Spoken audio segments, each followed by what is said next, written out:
Tôi là Tô Niệm. Bây giờ, tôi đã mang thai được 3 tháng. Hôm nay là ngày cưới của tôi. Nhưng tôi lại phát hiện chồng tôi đang qua lại mờ ám với sếp nữ. Ôi sếp lớn, sếp đến rồi à? Ây da, cậu dùng sức mạnh thế làm gì hả? Làm người ta đau rồi đây này. Đây chắc hẳn là vị sếp lớn mà thằng thần nhà chúng tôi ngày nào cũng nhắc đến phải không ạ? Nhìn một cái là biết ngay quý nhân tài giỏi hơn người rồi. Sếp có thể đến dự đám cưới của gia đình chúng tôi, quả thật là vinh hạnh cho nhà chúng tôi quá. Cấp dưới kết hôn, tôi đi mừng cưới là chuyện nên làm mà. Mọi người không cần phải khách sáo thế đâu. Nhìn sếp Giang đây là biết lai lịch không hề tầm thường rồi, vừa có tiền, có quyền, lại còn tài giỏi nữa. Anh hai, anh phải nắm bắt cơ hội cho tốt đấy nhé. Đứa em gái này chỉ còn biết trông cậy vào anh thôi. Biết rồi, anh tự có chừng mực, không cần mọi người phải bận tâm đâu.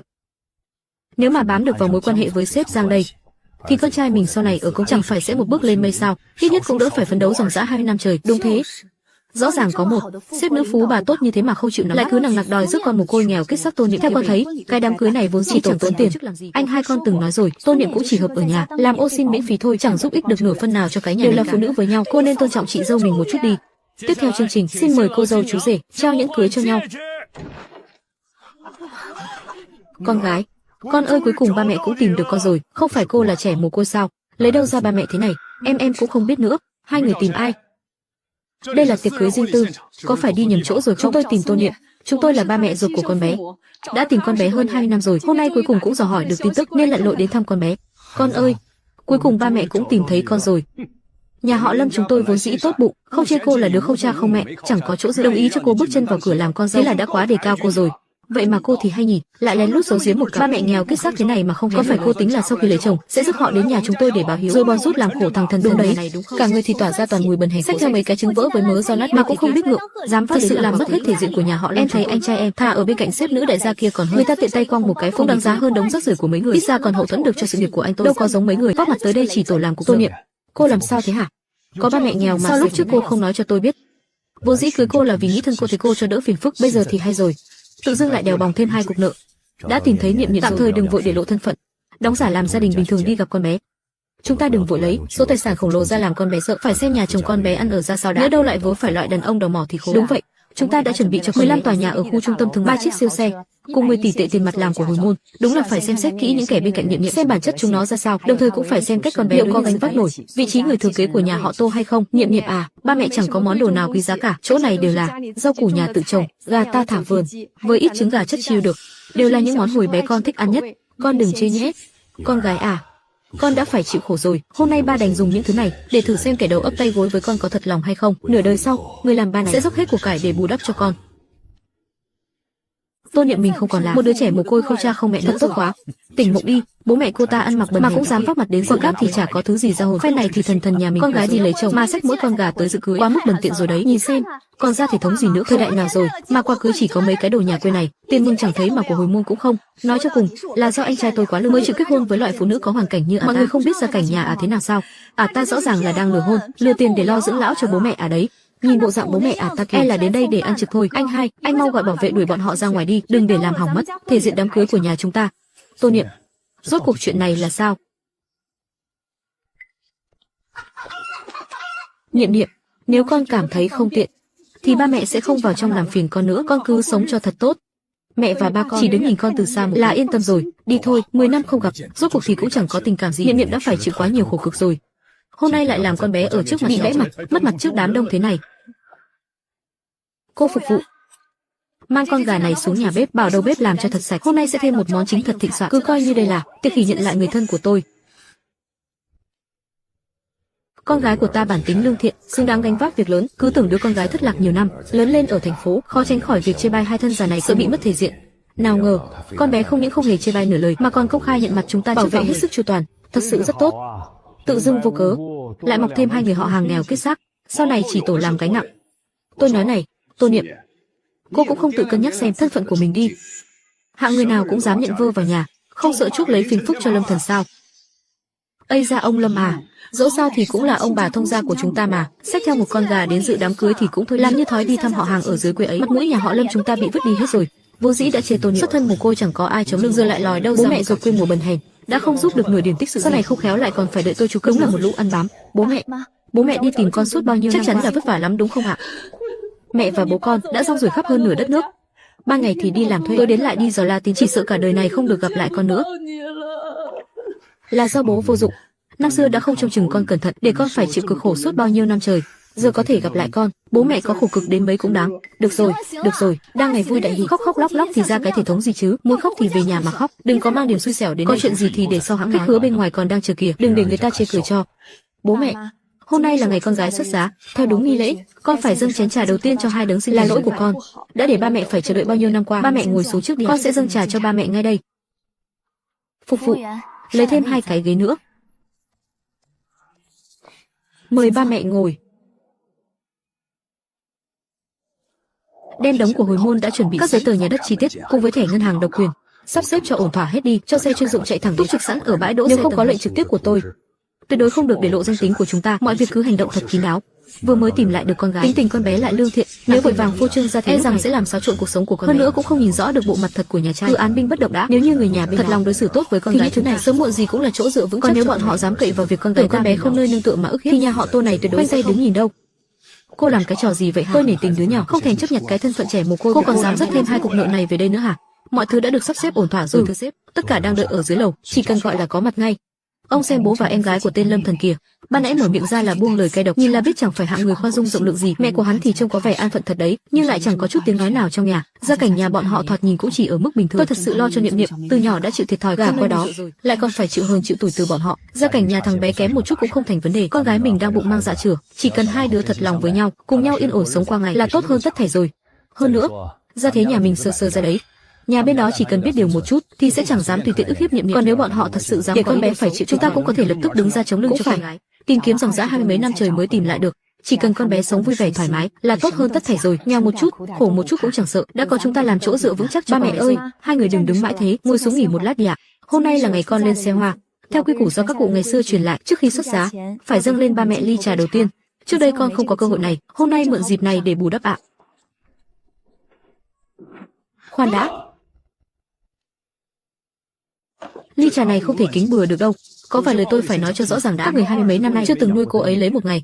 Hôm nay chúng tôi kết hôn, các người đi tay không đến cửa, một đồng của hồi môn cũng không bỏ ra, ngoảnh đi ngoảnh lại đã đòi nhận người thân sao? Sau này tôi không những phải nuôi Tô Niệm mà còn phải đèo bòng thêm cả hai người nữa à? Xách tới đúng một con gà để làm quà, có tí xíu đồ đạc thế này mà cũng đòi nhận lại. Thế thì vô lý quá rồi đấy. Phải đấy, trên đời này làm gì có chuyện ngon ăn đến thế. 20 mấy năm trời không quan tâm hỏi, bây giờ thấy con gái người mới mò đến đòi nhận, tính tay không bắt giặc chắc, cũng không tự xem lại cái gia cảnh của mình. Cả người sặc mùi nghèo vậy mà còn mặt dày đến đám cưới này để chống nhận cái loại họ hàng này hả? Sau này kiểu gì trả ngửa tay đào mỏ không biết bao nhiêu. Nhà chúng tôi không có chứa chấp loại ăn bám đâu. Các người ăn nói kiểu gì vậy hả? Chúng tôi đã tìm kiếm con gái suốt hôm nay đến đây là để đón chứ không phải đến để bòn. Đã không phải bòn mót.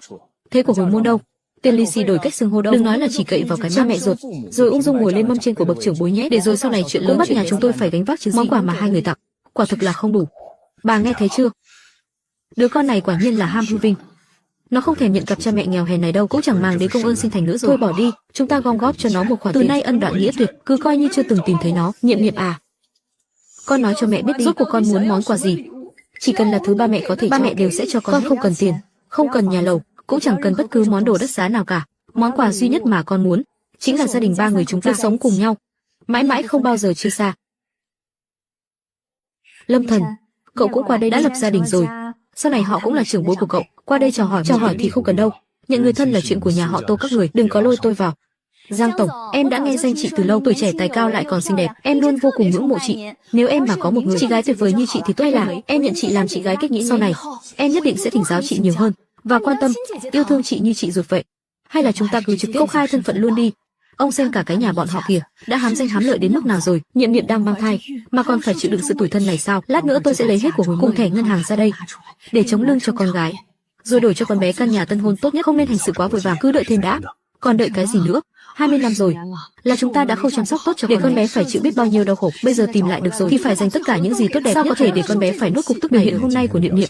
Bà cũng thấy rồi đấy, không tham tiền tài, trọng tình trọng nghĩa, nhân phẩm hoàn toàn đạt chuẩn, không hề làm chúng ta thất vọng. Nhưng cái gia đình họ Lâm này, hám giàu khinh nghèo, chua ngoa, cay nghiệt, chắc chắn chẳng phải loại tử tế gì. Bây giờ mà để lộ thân phận thì quá hời cho bọn chúng rồi. Tạm thời cứ án binh bất động đã, tiếp tục quan sát để xem bọn chúng còn bao nhiêu chuyện quá đáng nữa. Đợi đến lúc thời cơ chín mùi rồi hãng lật bài ngửa một thế. Như vậy mới thực sự xả được cơn giận cho con gái, cũng để cho con bé nhìn thấy bộ mặt thật của cái nhà này. Kế hoạch thay đổi rồi, cuộc hối môn với tài sản không cần, các cậu cũng không cần túc trực ở đây, cứ rút về trước đi. Vào cửa thì phủi sạch áo khoác trước đi đã, đừng có làm bẩn tấm thảm lông cừu đấy. Thảm này là hàng nhập khẩu đặt làm riêng, giặt một lần thôi cũng bằng nửa tháng lương của người bình phải đấy. Đi đường xa chắc hai người cũng mệt rồi, nhưng mà đừng có ngồi lên sofa nhé. Bộ sofa vải này khó làm sạch lắm, bám bụi vào là giặt không có ra đâu. Trong nhà cũng chẳng còn giữ rep đi trong nhà cho khách, hai người cứ đứng ngoài sảnh nói vài ba câu là được rồi. Có chuyện này, cháu phải nói rõ với hai bác.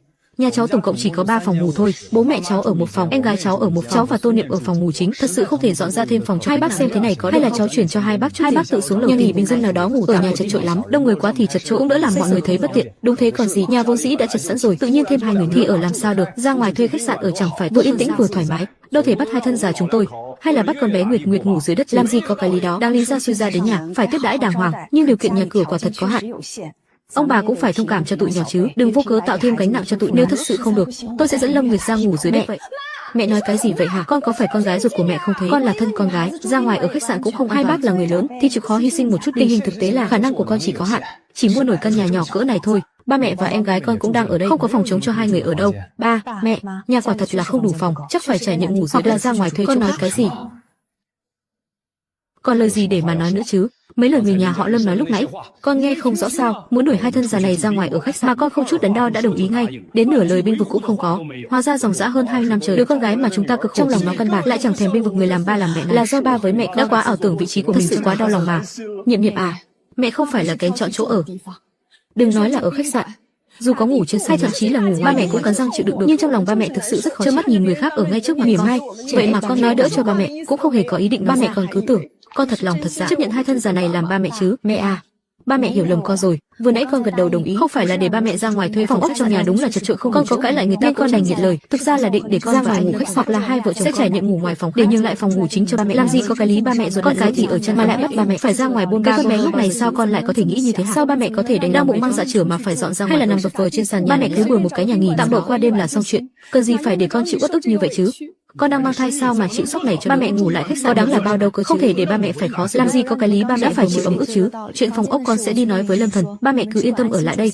Nếu thật sự phải ra ngoài ở thì cũng nên là con và anh ấy ra ngoài, không có cái đạo lý nào phải ra ngoài thuê phòng. Cô nói cái gì cơ? Hai đứa mình ra ngoài ở á? Đúng vậy, ba mẹ tôi vừa mới lạ nước lạ cái, ra ngoài ở rất bất tiện. Sẵn tiện ông bà hay dậy sớm thì làm luôn bữa sáng ở nhà đi. Ba mẹ tôi dạo này phải lo chuẩn bị cho đám cưới, chạy ngược chạy xuôi, vô cùng vất vả. Hôm nay phải được nghỉ ngơi đàng hoàng nên sẽ không vào bếp đâu. Ông bà làm tay chân nhanh nhẹn nấu theo khẩu vị của nhà chúng tôi. Dạ dày của mẹ tôi không, bà ấy thích ăn đồ thanh đạm, còn em gái tôi thì thích ăn cháo. Đừng có nấu sai đấy chứ còn sao nữa. Dạo này bận bịu quá, lưng tôi đau đến mức không thẳng lên nổi đây này. Hôm nay mãi mới được nghỉ ngơi thở lấy hơi. Ông bà đã ở đây rồi thì tiện tay nấu luôn bữa cơm đi, cũng chẳng phải việc gì nặng, cứ coi như là giúp đỡ con cháu đi. Nhớ đừng có mang vi khuẩn gì vào nhà đấy. Dân nhà quê các người phải chú ý giữ gìn vệ sinh sạch sẽ. Dạ nhà chúng tôi mỏng manh lắm, ăn mà bị đau bụng thì rắc rối to đấy. Bà thông gia ơi, mọi người cứ nghỉ ngơi trước đi, để tôi làm cho mẹ. Dù sao thì ở nhà họ cũng chẳng có việc gì làm, sau này ngày ba cứ để họ lo hết đi, cũng coi như giúp san sẻ chút việc nhà. Trong cháo nhớ cho thêm 2 thìa đường nhé, tôi thích ăn ngọt. À, còn món rau đừng có cho tỏi vào đấy, tôi ghét nhất là nấu ăn kiểu gì mà chậm chạp thế hả? Chúng tôi đói là cả người ra rồi đây này. Dạ vâng, tôi xong ngay đây. Alo, chị Giang Mạn à, hôm nay em rảnh. Chiên quá lửa rồi, ăn dở tệ. Làm ăn kiểu gì vậy chứ? Có mỗi bữa sáng thôi mà cũng nấu không xong. Lát nữa ăn xong hai người nhớ rửa hết bát, tiện thể lau sạch luôn cái mặt, đừng có để đọng lại vệt nước nào đấy. Bọn này đi nghỉ một lát đây, việc trong nhà đành vất vả cho hai người rồi. Ba mẹ tôi cặm cụi từ sáng sớm đến giờ còn chưa kịp, vậy mà cô đã dọn dẹp tàn cuộc rồi sao? Ba, mẹ, hai người mau ngồi xuống ăn đi. Cực nhọc cả buổi sáng rồi, không thể đến cả cơm nóng cũng không được ăn chứ. Tô Niệm, cô ăn nói cái kiểu gì? Cái gì mà tôi sẽ bảo người khác chứ? Đó chẳng phải là việc họ nên làm sao? Ba mẹ tôi phải dậy từ tinh mơ để nấu cơm cho cả cái đại gia đình nhà các người. Đầu tất mặt tối hơn 2 tiếng đồng hồ, bản thân thì chưa kịp cắn lấy một miếng. Các người ăn no rừng mỡ rồi, ngồi đó mà bới lông tìm vết, chê ỏng chê eo. Các người ức hiếp người quá đáng rồi đấy. Tô Niệm, cô lên cơn điên cái gì hả? Chẳng qua chỉ phàn nàn là đồ ăn dở tệ, làm gì mà to, có cần phải xé ra to chuyện còn con ư? Hôm qua các người ở ngay trước mặt tôi, bố mẹ tôi ra ngoài thuê khách sạn, tôi đã nhịn rồi. Hôm nay các người sẽ bảo họ nấu cơm hầu hạ các người, tôi cũng nhịn luôn, nhưng các người đến một miếng cơm cũng không cho họ ăn đúng bữa. Hết lần này đến lần khác các người thực sự coi nhà họ chết hết cả rồi hay sao? Cái nhà này không thể sống nổi nữa. Lâm Thần, chúng ta ly hôn đi. Cô nói cái gì? Cô đòi ly hôn sao? Tô Niệm, cô đừng có mà không biết điều. Một đứa xuất thân nghèo hay gả được cho tôi là phúc 3 đời, thế mà cô còn dám mở miệng, đúng là to gan bằng trời mà. Đang bụng mang dạ chửa mà cũng dám đòi ly hôn. Tôi thấy cô đúng, vì hai ông bà già nghèo kết xác kia ly hôn thì ly hôn, tôi lại sợ cô chắc đến lúc cô vác cái bụng bầu không ai thèm ngó thì đừng có vác mặt về đây mà cầu xin. Thế không có anh trai tôi, cô với bố mẹ nghèo rất mùng, chỉ có nước cạp đất mà ăn thôi. Ây ra, mấy đứa bớt lời đi, dù sao thì Tô Niệm cũng đang mang thai cháu đích tôn của mẹ mà. Tô Niệm à, con đừng để bụng nhé. Người nhà ta bản tính không xấu, chỉ là tính tình hơi ngang bướng một chút thôi. Tính tôi thẳng thắn, nói được là làm được. Các người chê nghèo khinh giàu, lúc nào cũng gây khó dễ. Kệ tôi tính tình hiền lành mà mặc sức ức hiếp bố mẹ tôi. Nỗi uất ức này, gia đình tôi không chịu đựng nữa. Cuộc hôn nhân này nhất định phải ly hôn. Đứa nào hối hận, đứa đó thua. Cô làm mình làm mẩy thế đủ rồi đấy, lại còn dám mở miệng ra là đòi ly hôn. Một người đàn bà đang bụng mang dạ chửa, thân cô thấy cô, lại còn đèo bồng thêm hai ông bà già tôi, trốn dung thân cũng chẳng. Đừng có quậy nữa, về phòng nghỉ ngơi đi. Tôi sẽ coi những lời lúc nãy cô nói. Cô nương đừng có kích động nhất thời. Đàn bà con gái mà ly dị lại còn dắt theo đứa con thì cả đời này coi như bỏ đi. Nhà chúng tôi rộng lượng không thèm chấp nhận. Cô mau cúi đầu nhận lỗi một câu, thì chuyện này coi như cho qua. Cô không chịu tự soi gương, bản thân mình được mấy lạng mấy cân, sự nghĩ rằng bỏ anh trai thì cô sẽ sống sung sướng được chắc. Đến lúc đó, đừng có ra đường mà ăn mày đấy nhé. Tôi không hề giận dỗi. Nói được là làm được. Cái hôn nhân này bắt buộc phải cái tổ vàng của nhà các nhà tôi không dám trèo. Tôi niệm cô đừng có cho thể diện mà không thèm nhận. Đi thật rồi thì đừng có mà hối hận. Tôi nói cho cô biết, một khi đã bước chân ra khỏi cánh cửa này, cô có muốn quay lại cũng không còn dễ dàng thế nữa đâu. Đã đi rồi thì đừng có mà hối hận. Sau này có quỳ xuống cầu xin chúng tôi cũng không cho cô bước qua cửa đâu. Người trẻ đừng có quá bốc đồng. Bây giờ quay đầu lại vẫn còn kịp đấy. Đi thật rồi à? Sau này sẽ có lúc cô phải khóc lóc thảm thiết. Tránh ra. Ai là người hối hận vẫn chưa biết được đâu. Con thật sự cạn lời rồi. Cả nhà cứ ngồi nhau châm dầu. Thế cháu đích tôn của mẹ phải làm sao đây? Cô ta chắc chắn sẽ phải vác mặt về. Không sao, con còn có Giang Mạn cơ mà. Con bé đó có tiền, ở bên con bé cả nhà chúng ta sẽ được hưởng phúc. Hôm nay con bé còn gọi điện cho mẹ ra ngoài đi dạo đấy để mẹ vun vào cho hai đứa. Nhưng mà Nhiệm, đừng khóc nữa con. Có phải con chịu uất ức rồi không? Đều tại ba mẹ không tốt, không nên đường đột đến tận cửa, gây ra cho con nhiều rắc rối như vậy. Không phải đâu mẹ. Con chỉ là xót thương cho đứa bé này. Sau này đứa nhỏ phải đi theo con cùng chịu cảnh lên đêm nay đây mai đó. Ngay cả một mái ấm trọn vẹn cũng không có. Con sợ nó sinh ra sẽ bị người đời chỉ trỏ bàn tán. Ngày trước ở trại trẻ mồ côi, nỗi khổ nào con cũng nuốt trôi, nhưng giờ có con rồi. Điều con sợ nhất chính là con của mình lại đi vào vết xe đổ của con, không nơi nương tựa. Cả đời phải nhìn sắc mặt người khác mà sống. Đứa trẻ ngốc này sao có thể phải lên đêm nay đây mai đó chứ? Con vẫn còn có ba mẹ cơ mà. Có ba mẹ ở đây rồi. Tuyệt đối không để hai mẹ con phải chịu nửa điểm thiệt thòi đâu. Khóc lóc cái gì chứ? Ly hôn thì trời cũng có sập xuống đâu. Đó là thoát khỏi kẻ không, là sự khởi đầu của một cuộc sống mới. Cái nhà thằng Lâm Thần đó đúng là thiền cận, hạng người tham phú phụ bần. Con không việc gì phải rơi nước mắt cứ dính lấy bọn họ. Con và đứa bé mới thực sự không có ngày tháng yên ổn đấy. Còn về đứa bé, con lại càng không phải lo. Cùng lắm thì sinh nó ra. Nhà họ Tô chúng ta tự nuôi, chẳng việc gì phải nhìn sắc mặt của kẻ nào, cũng không cần cầu xin sự bố thí của bất kỳ ai. Nó là cháu ngoại của nhà họ Tô này, ngay từ khi lọt lòng, nó đã xứng đáng có được những thứ tốt đẹp nhất rồi. Ba con nói đúng đấy. Có ba mẹ ở đây, con không phải sợ gì cả. Nhà mình cứ tìm một chỗ ổn định lại trước đã. Cuộc sống sau này chắc chắn sẽ chỉ có ngày càng tốt lên thôi. Dạ. Có ba mẹ ở bên là con đã có nhà rồi. Con cứ yên tâm. 3 ngày. Trễ nhất là 3 ngày nữa, ba sẽ cho bọn chúng sáng mắt ra mà hiểu rõ một điều. Người mà hôm nay bọn chúng dám khinh rẻ, về sau sẽ là sự tồn tại mà bọn chúng có vắt cũng không bao giờ với tới được. Đúng là mà tổ nhà ta phát phúc rồi. Một nhân vật tầm cỡ như sếp vậy mà lại chịu đi đăng ký kết hôn với con. Sau này nhà chúng ta phe này đời đời hoàn toàn rồi. Chuyện đó là đương nhiên. Sếp Giang nhìn trúng năng lực của anh mà. Sau này tài nguyên cốt lõi của công ty chẳng phải đều do anh quyết định sao? Đợi kết hôn xong sẽ đổi sang căn hộ cao cấp. Em cũng có thể vào thẳng trụ sở chính thực tập. So với việc đi theo cái con nghèo kết xác tôn tốt hơn gấp 10.000 lần ấy chứ. Sau này em cũng em chồng của sếp Giang rồi. Để xem đám họ hàng lúc trước ai còn dám coi thường nhà chúng ta nữa. Ô kìa, đây chẳng phải là Tôn Niệm sao? Sao nào? Mới đi được một ngày đã không chịu nổi mà hối hận rồi à? Còn cố tình chạy theo đến tận cục để cầu xin anh trai tôi quay lại à? Theo dõi chúng tôi đúng không? Người trẻ bây giờ đúng là không biết tốt xấu. Ngày tháng yên ổn thì không muốn sống, cứ nằng nặc đòi làm loạn. Bây giờ có hối hận thì cũng muộn rồi. Nhà họ Lâm chúng tôi nay đã đậu cành cao rồi, không đến lượt cô quay đầu đâu. Tô Niệm, cô đến tìm Lâm Thần sao? Tô Niệm, tôi biết hôm đó cô chỉ là lỡ lời trong lúc nóng giận, nhưng sự việc đã thành ra tôi cũng chẳng còn. Nếu cô chịu xuống nước xin lỗi, nể tình đứa con trong bụng cô, tôi có thể cho cô một khoản bồi thường. Anh ảo tưởng quá rồi đấy. Tôi không đến để xin quay lại, không đến xin quay lại. Thế cô vác cái bụng bầu đến cục dân chính làm gì? Hai chúng ta còn chưa đăng ký kết hôn. Chẳng lẽ cô đến đây để làm thủ tục ly hôn à? Tôi đến đây để kết hôn. Kết hôn ư? Tô Niệm, cô điên rồi sao? Cô đang mang thai đứa con thì thằng nào thèm lấy cô hả? Xin lỗi nhé, tôi đến muộn. Hôm nay tôi và Tô Niệm đến đây để đăng ký. Tôi còn tưởng là nhân vật lớn nào cơ đấy. Tô Niệm, cô cũng khá lắm. Vừa mới dọn ra khỏi nhà anh trai tôi, quay đi quay lại đã với ngay một gã để chấp vá qua ngày. Tôi thấy cô đúng là kẻ không trốn dung thân, nên vã quá rồi. Cứ là đàn ông thì nhắm mắt cưới người trẻ tuổi đúng là quá sốc nổi. La lịch thế nào còn chưa rõ mà đã dám đăng ký kết. Đến lúc đó không những phải nuôi con của thằng khác mà còn phải gánh thêm hai ông bà già nghèo kết xác của cô ta. Rồi sẽ có lúc cô ta phải khóc lóc hối hận. Nhiệm, gã đó là ai? Cô đừng có vì giận dỗi mà lấy chồng bừa bãi. Này anh bạn, tôi phải nói rõ với anh thế này. Đứa bé trong bụng cô ta chính là con của tôi.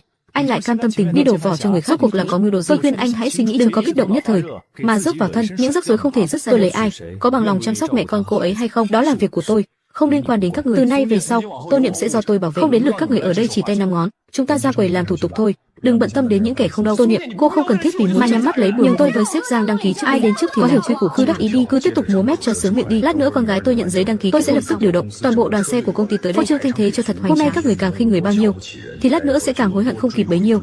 Đúng là một lũ thiệt cận, đồ mắt chó coi khinh người khác. Lát nữa phải cho bọn chúng mở to mắt ra mà nhìn, con gái nhà họ Tô chúng ta xuất giá, rốt cuộc là có trận trượng hoành tráng cỡ nào. Bây giờ cười đắc ý bao nhiêu, lát nữa sẽ bị vả mặt đau bấy nhiêu. Tốt quá rồi, thật sự là tốt quá rồi. Cuối cùng thì nhà chúng ta cũng ngóc đầu lên được, có được người con dâu tuyệt vời như sếp. Sau này thử hỏi còn ai dám coi thường nhà chúng ta nữa. Anh trai ơi, anh siêu quá đi mất. Từ nay về sau em chính là em chồng của sếp Giang. Để xem đám họ hàng lúc trước còn ai dám chê nhà chúng ta bình thường nữa. Đâu có như một số kẻ kênh cá chọn canh mãi cuối cùng vớ được một tên vô danh tiểu tốt, cả cái nhà bốc toàn mùi nghèo. Cả đời này cũng đừng hòng ngóc đầu lên. Tô Niệm à, sau này nếu có khó khăn gì thì cũng hãy thường xuyên liên lạc. Mẹ nói cái gì vậy? Liên lạc với loại người đó là cả nhà toàn là lũ. Nhớ đâu sau này lại để bọn lấy chút lợi. Tôi cũng khuyên cô một câu thế này: hãy lo mà sống cho yên, đừng có bốc đồng, bụng mang dạ chửa mà lại đi một gã đàn ông tầm thường để đắp đổi. Rồi chuỗi ngày chịu khổ vẫn còn ở phía sau kia kìa. Làm người ấy mà vẫn phải biết nhìn thẳng vào thực tế, đừng có làm khổ chính mình và đứa bé. Cuộc sống của chúng tôi không phiền các người phải nhọc lòng. Xong thủ tục rồi thì làm ơn tránh đường, đừng có cản trở chúng tôi làm việc. Đi thôi em, đừng lãng phí thời gian ở đây nữa. Các cậu cứ đợi ở bên ngoài, đừng làm ầm ĩ, cũng không được phép để lộ thân phận. Đợi chúng tôi làm xong thủ tục rồi hãng. Vốn định là vừa mới tìm lại được Niệm Niệm, không muốn dùng mấy thứ vật chất phù phiếm làm con bé hoảng sợ, cứ bình yên làm quen với nhau một thời gian đã. Nhưng nhìn cái nhà họ Lâm kia xem, người ta vừa lĩnh chứng xong đã hống hách dẫm đạp lên mặt, cái loại thiển cận, mắt để trên đỉnh đầu, đúng là làm người ta lạnh lòng mà. Là tôi đã nghĩ quá đơn giản rồi. Vốn chỉ định kín đáo quan sát thêm, chứ không phải cố tình diễn kịch giấu giếm, nhưng bọn chúng lại chèn ép hết bước này đến bước khác, không trở lại cho Niệm Niệm lấy nửa điểm thể diện. Đợi tụi nó lĩnh chứng xong, thì lập tức cho đoàn xe tiến thẳng vào đây. Con gái của nhà họ Tô chúng ta tuyệt đối không thể để người ta coi rẻ như vậy được. Ái chà chà, làm thủ tục xong nhanh vậy cơ à? Tôi còn tưởng phải lề mề dề ra mất cả buổi sáng. Nhìn thấy chưa, xe của Giang tổng kia kìa, xe tiền tỷ đấy. Hôm nay chúng ta cũng lên ngồi thử một chuyến, đâu có như ai kia. Đi đăng ký kết hôn mà đến cái xe cũng chẳng có, cả nhà phải chen chúc trên xe buýt đi về, cũng quá là bần hàn rồi. Chuyện đó là tất nhiên. Sau này thần thần theo sếp Giang rồi, ra cửa là có xe đưa đón tận nơi, chẳng bao giờ phải chen chúc tàu điện ngầm hay đời người ấy mà. Đáng sợ nhất là ngu muội không biết đường lớn chảy vàng không chịu đi, cứ nằng nặc đòi đâm đầu vào, thế thì có trời cũng chẳng cứu được. Thông báo cho đội xe xuất phát ngay lập tức đến trước cổng cục dân chính, đón đại tiểu thư về nhà. Tô Niệm, tôi khuyên cô câu cuối cùng nhé. Bây giờ hối hận vẫn còn kịp đấy. Cô nhìn xe của sếp Giang đi, rồi nhìn lại các người xem, đến cái xe cho ra hồn cũng không có. Sau này đứa bé sinh ra phải chui giúp trong phòng trọ cùng, rồi ăn mì tôm cho qua bữa. Tôi thấy thật sự tội nghiệp cho đứa nhỏ. Con tôi có phải chịu khổ hay không? Chưa đến lượt cô lên tiếng. Đời sống là do mình vun đắp, chứ không phải mang một chiếc xe ra để làm màu. Cô cứ lo tốt việc của mình đi. Con đường tôi đã chọn, tôi sẽ tự chịu trách nhiệm. Ít ra người mà tôi chọn sẽ không lấy hôn nhân làm bàn đạp, càng không có chuyện ngay trong đám cưới lại đi mập mờ thả thính với cấp trên. Lâm Thần, có gì đáng để tranh cãi chứ? Mọi chuyện đã qua hết rồi. Vợ chồng nghèo khó, chuyện gì cũng bi đát. Được rồi, giấy tờ cũng xong xuôi cả rồi. Chúng ta về nhà thôi, xe sắp đến rồi. Ba mẹ còn cất công gọi xe đến nữa à? Không cần phiền phức vậy đâu, để con gọi taxi là được rồi. Không phiền. Hôm nay là ngày đại hỷ của con mà, sao có thể để con bắt taxi về được? Thưa chủ tịch và phu nhân, dàn xe đã sẵn sàng, bất cứ lúc nào cũng có thể đón đại tiểu thư. Biết rồi, đợi một lát. Trận thế này là nhân vật lớn của nhà nào? Đây là lần đầu tiên tôi được thấy nhiều siêu xe. Đây mới là hào môn thực sự chứ. Mấy nhà giàu mà chúng ta từng thấy trước đây có khi chẳng bằng một góc của người ta. Tô Niệm, đợi đã. Trước đây đều là hiểu lầm thôi, là anh nhất thời hồ đồ nên mới nói bậy bạ. Em đừng để trong lòng nhé. Dù sao thì anh cũng là ba ruột của đứa bé, con không thể không có ba được. Anh có quyền cùng chăm sóc con. Chuyện của hai chúng ta cùng nhau bàn bạc lại cho đàng hoàng được không em? Thưa hai bác, trước đây là do cháu không hiểu chuyện, đã đắc tội nhiều. Xin hai bác đừng chấp nhặt với cháu. Cháu, Tô Niệm và cả đứa con, chung cháu mới là một gia đình. Sau này cháu nhất định sẽ đối xử tốt với cô ấy, phụng dưỡng hai bác thật chu đáo. Không cần đâu. Con của tôi tự nuôi, không liên quan gì đến anh cả. Chuyện quyền nuôi con lại càng không tới lượt anh phải bận tâm. Kể từ cái ngày ở đám cưới, anh nhắm mắt làm ngơ chỉ nhục tôi và bố mẹ tôi, thì giữa chúng ta đã ân đoạn nghĩa tuyệt rồi. Hai cái người trông nghèo hèn này, hai ông bà già này, không ngờ lại xuất thân từ hào môn sao? Anh hai, có phải chúng ta đã để một món hời to bằng trời đi rồi không? Tiêu rồi. Cả một gia tộc hào môn lớn như vậy, cứ thế bị cả nhà chúng ta tự tay đạp đổ mất rồi. Chúng ta không thể để nhà họ Lâm biết nhà chúng ta có tiền được, nếu không bọn chúng sẽ lấy đứa bé ra làm bám giết lấy không buông mất. Vẫn còn phải thử lòng chàng rể mới nữa chứ. Thời diễn à? Hôm nay thật ra chú gì chỉ thuê diễn viên đến để giữ thể diện thôi. Nhà chúng ta thật ra không hề có tiền. Cháu có bận tâm không? Ra vẻ hào môn phô trương cái nỗi gì chứ? Hóa ra cũng chỉ là đoàn xe đi thuê. Đúng là cái đồ sĩ diện hão. Nếu thật sự là danh gia vọng tộc hàng đầu thì có thể mặc một thân quần áo cũ mò đến tận cửa để nhận người thân sao? Chẳng qua cũng chỉ vì muốn vớt vát lại chút thể diện mà thôi. Gom góp được bao nhiêu để làm màu cho cái bối cảnh lần nhà có tiền thực sự á? Lại có thể để con gái gả cho một tên làm nhân viên văn phòng bình thường. Mày nhìn cái thằng danh họ Lục kia kìa, đồ đạc đắp trên người từ đầu đến chân chưa nổi vài nghìn tệ, rõ rành là một tên khố rách áo ôm. Nhà đẻ thì bày trò phô trương bốc phét, gả cho thằng đàn ông lại chẳng có bản lĩnh. Sau này rồi cũng miệng ăn núi lở mà thôi. Ngày vui chẳng kéo dài được lâu đâu. Vốn dĩ là thế mà. Cái tên Lục thời diễn đó nhìn kiểu gì cũng quẻ là một. Mắt nhìn người của con Tô Niệm cũng chỉ đến thế là chọn tới chọn lui, cuối cùng vẫn vớ phải một kẻ vô tích sự. Vẫn là giám đốc Giang của chúng ta tài giỏi nhất. Anh trai tôi đúng là có phúc.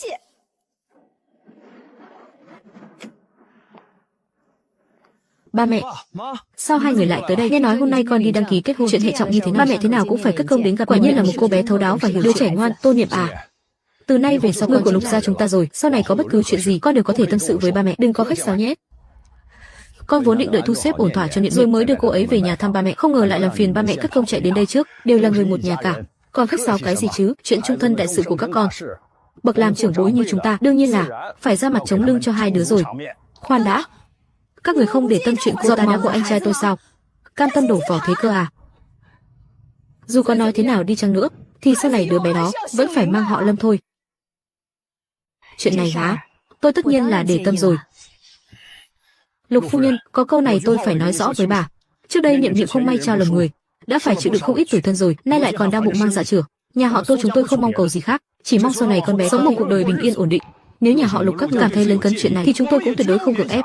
Nếu các người đã để bụng thì hôn sự này cứ coi như chúng tôi mạo phạm. Niệm Niệm, đi theo ba mẹ, chúng ta về nhà thôi con. Tao đã bảo rồi mà, gia tộc hào môn nào có thể chấp nhận cái hoàn cảnh này của đã vậy lại còn mang thai con của kẻ tưởng mình có giá lắm chắc. Giờ thì hay rồi, vừa mới đăng ký kết hôn đã bị nhà chồng dùng để tao xem cô ta dẹp cái đống bừa bộn. Tao đã nói mà, trên đời này làm gì có cái chuyện tốt như thế, các nhà hào môn người ta xem trọng nhất là thể diện. Sao có thể đi rước cái quần nợ này về được? Lục Thời Diễn thì cũng đến thế là cùng. Người nhà hắn ta căn bản sẽ không bao giờ chấp nhận. Ông Tô à, ông hiểu lầm rồi. Điều tôi để tâm là không để thằng bé Thời Diễn rước một cô con dâu tốt về nhà sớm hơn, để con bé phải biết bao nhiêu tuổi hơn, nếm trải biết bao nhiêu cay đắng thế này. Niệm Niệm là một đứa trẻ trọng tình trọng nghĩa, dù rơi vào nghịch cảnh cũng không hề lùi cúi, hay thật sự là một cô gái tốt hiếm có. Nhà họ Lục chúng tôi cưới được chính là phúc đức của Thời Diễn. Những chuyện xui xẻo trong quá khứ kia, chúng tôi tuyệt đối không mảy may để bụng. Chỉ xót xa vì con bé đã phải chịu quá nhiều ấm ức. Sau này bước qua cửa nhà họ Lục rồi, chúng tôi tuyệt đối sẽ không để bất dám bắt nạt con bé nữa. Đúng vậy, nhà họ Lục chúng tôi chọn con dâu, quan trọng nhất là nhân phẩm và tâm tính. Còn những kẻ và những việc không đâu kia, chẳng đáng để bận tâm. Thời Diễn, cảm ơn anh, cả cô chú nữa. Cháu cảm ơn hai. Hôm nay đã đặc biệt cất công để ra mặt chống lưng cho em. Nếu không nhờ có mọi người, em còn không biết sẽ bị bọn họ mỉa mai đến mức nào nữa. Niệm Niệm, em không cần phải nói cảm ơn. Hôm nay anh đứng ở đây không hoàn toàn chỉ là để giúp em, mà còn vì một lý do khác nữa.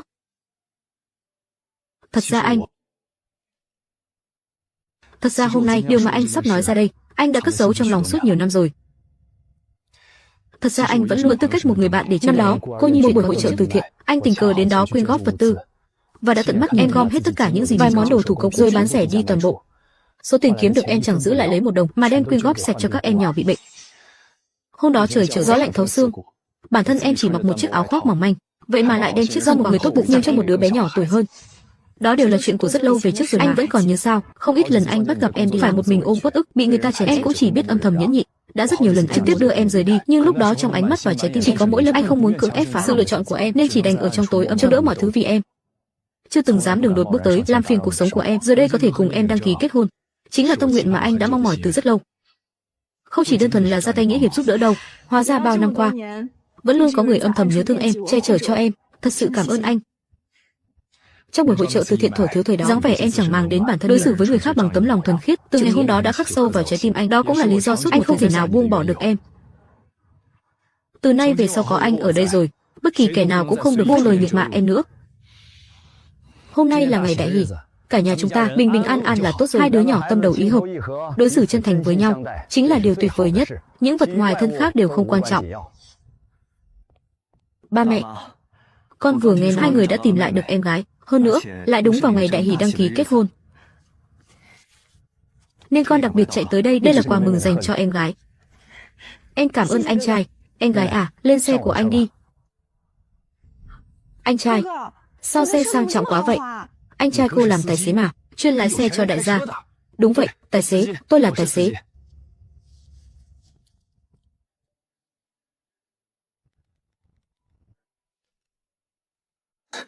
Cứ giật đứa bé cái gì chứ, chỉ là một cái thai chưa chào đời thôi mà. Với cái hoàn cảnh của nhà thì đứa bé có được tích sự gì cơ chứ? Anh hai, bây giờ anh vẫn cái thai trong bụng con Tô Niệm sao? Nhà mình bám được xếp Giang rồi, có Giang Mạn chống lưng, còn cần con Tô Niệm. Cái thai đó làm cái quái gì nữa? Anh và Giang Mạn cho dù có đến được với nhau đi chăng nữa, cô ta cũng đã soạn hợp đồng tiền hôn nhân rồi. Tài sản trước khi cưới phân đâu ra đấy cả. Sau khi kết hôn, cơ ngơi và chẳng dính dáng một cách nào tới anh. Muốn trói chặt cô ta thì chỉ có duy nhất một cách là đứa con thôi. Có con chung rồi, thỏa thuận có khắt khe cũng không tránh được khoản chia chác tiền cấp chi lý. Chỉ cần có con, nhà mình sẽ lột được phân nửa gia tài của cô ta. Đến lúc đó thì chả sắc mặt kẻ khác mà sống nữa. Anh hai, anh phải chớp lấy ở trước mặt Giang Mạn, cứ bóng gió nhiều vào chuyện sinh con, cứ có cháu bé là tốt rồi. Mong mỏi của mẹ chính là sớm ngày được bế cháu nội. Cuối cùng con cũng khôn ra rồi đấy. Đẻ với con nào mà chả là đẻ. Ai mà thèm, đứa con do con danh nghèo kiết xác đó đẻ ra chứ. Mạn à, chúng ta bên nhau lâu như vậy rồi lại tâm đầu ý hợp. Đợi khi nào ổn định lại, hay là chúng ta sinh một đứa con đi, cả nhà mình cùng nhau sống những ngày tháng êm ấm. Từ rất lâu trước tôi đã nói với anh rồi, tôi là người phụ nữ độc lập của thời đại mới, sự nghiệp là tất cả đối với tôi. Tôi sẽ không kết hôn, lại càng không sinh con. Gia đình và con cái chỉ cản bước tiến của tôi mà thôi. Đề tài này không cần phải nhắc lại nữa. Ngoài miệng thì cô ta không chịu, nhưng chúng ta có thể dùng chút thủ đoạn tạo sự cố để cô ta dính bầu. Đợi ván đã đóng thuyền, dù cô ta có mạnh mẽ cũng chẳng nỡ bỏ đi giọt máu của mình đâu. Đến lúc đó thì tài sản, địa vị, tất cả đều nằm gọn. Bà xã ơi, hôm nay chúng ta không dùng biện pháp nhé, anh dùng cái đó hay bị dị ứng lắm. Anh thật biết cách viện cớ, dị ứng thì đi khám đi. 3 ngày anh nhắc đến chuyện sinh con, chắc hẳn là chưa hiểu rõ giới hạn của tôi. Bản thỏa thuận bổ sung này, anh hãy nhìn cho kỹ và ký tên xác nhận đi, tuyệt đối không sinh con. Nếu xảy ra tình trạng cố ý làm cho mang thai, mọi trách nhiệm sẽ một mình Lâm Thần gánh chịu. Giang Mạn không cần phải chịu bất kỳ trách nhiệm tài chính nào trong việc nuôi dưỡng. Mạn à, cần gì phải rạch ròi như vậy. Giữa hai chúng ta, giới hạn của tôi chưa bao giờ có chuyện nhượng bộ, chuyện không sinh con, tuyệt đối không có chỗ để thương lượng. Một là ký tên, từ nay về sau an phận và giữ khoảng cách, hai là chúng ta cắt đứt hoàn toàn mọi bề qua lại. Tôi cũng không phải kẻ cạn tình cạn, anh và tôi chẳng phải có một đứa con sao? Anh tự liệu mà làm, tôi sẽ không bận tâm đâu. Bám được phú bà đâu có dễ, mình không thể ép buộc Giang Mạn, chỉ có thể ngoan ngoãn nghe lời. Về sau tình cảm sâu đậm mới tính xem cô ta có đổi ý hay không. Việc cấp bách bây giờ, mình vẫn nên đi tìm Tôn để đòi lại đứa con thôi. Gia đình nhà chắc chắn không đời nào chịu nuôi con của kẻ khác. Nhiệm Nhiệm à, hôm nay ba mẹ có việc bận, trong lòng cứ luôn nhớ đến em, nên bảo chị qua đây thăm em một chút. Ở bên chỗ của thời diễn em sống vẫn quen chứ? Rất tốt, cảm ơn cô đã cất công chạy tới một chuyến. Nơi này trông đơn sơ quá, có khiến em phải chịu thiệt thòi. Thực ra ba mẹ vẫn cảm thấy mắc nợ em, chỉ cần là thứ em muốn, họ đều sẽ cố gắng hết sức để đáp ứng. Có điều chị thấy em chưa từng mở lời với họ bất kỳ yêu cầu nào về mặt vật chất. Chị có chút lo lắng, sợ trong lòng em vẫn còn xa cách với gia đình. Em tìm ba mẹ chỉ là muốn có một tình thân muộn màng thôi. Còn chuyện ăn mặc em tự mình kiếm được, không mong cầu gia đình phải cho em thứ. Sự chân thuần này của em thật đáng quý, nhưng anh chỉ sợ em mềm lòng, lại cho Lâm Thần cơ hội. Gần đây hắn ta cứ tìm em khắp nơi.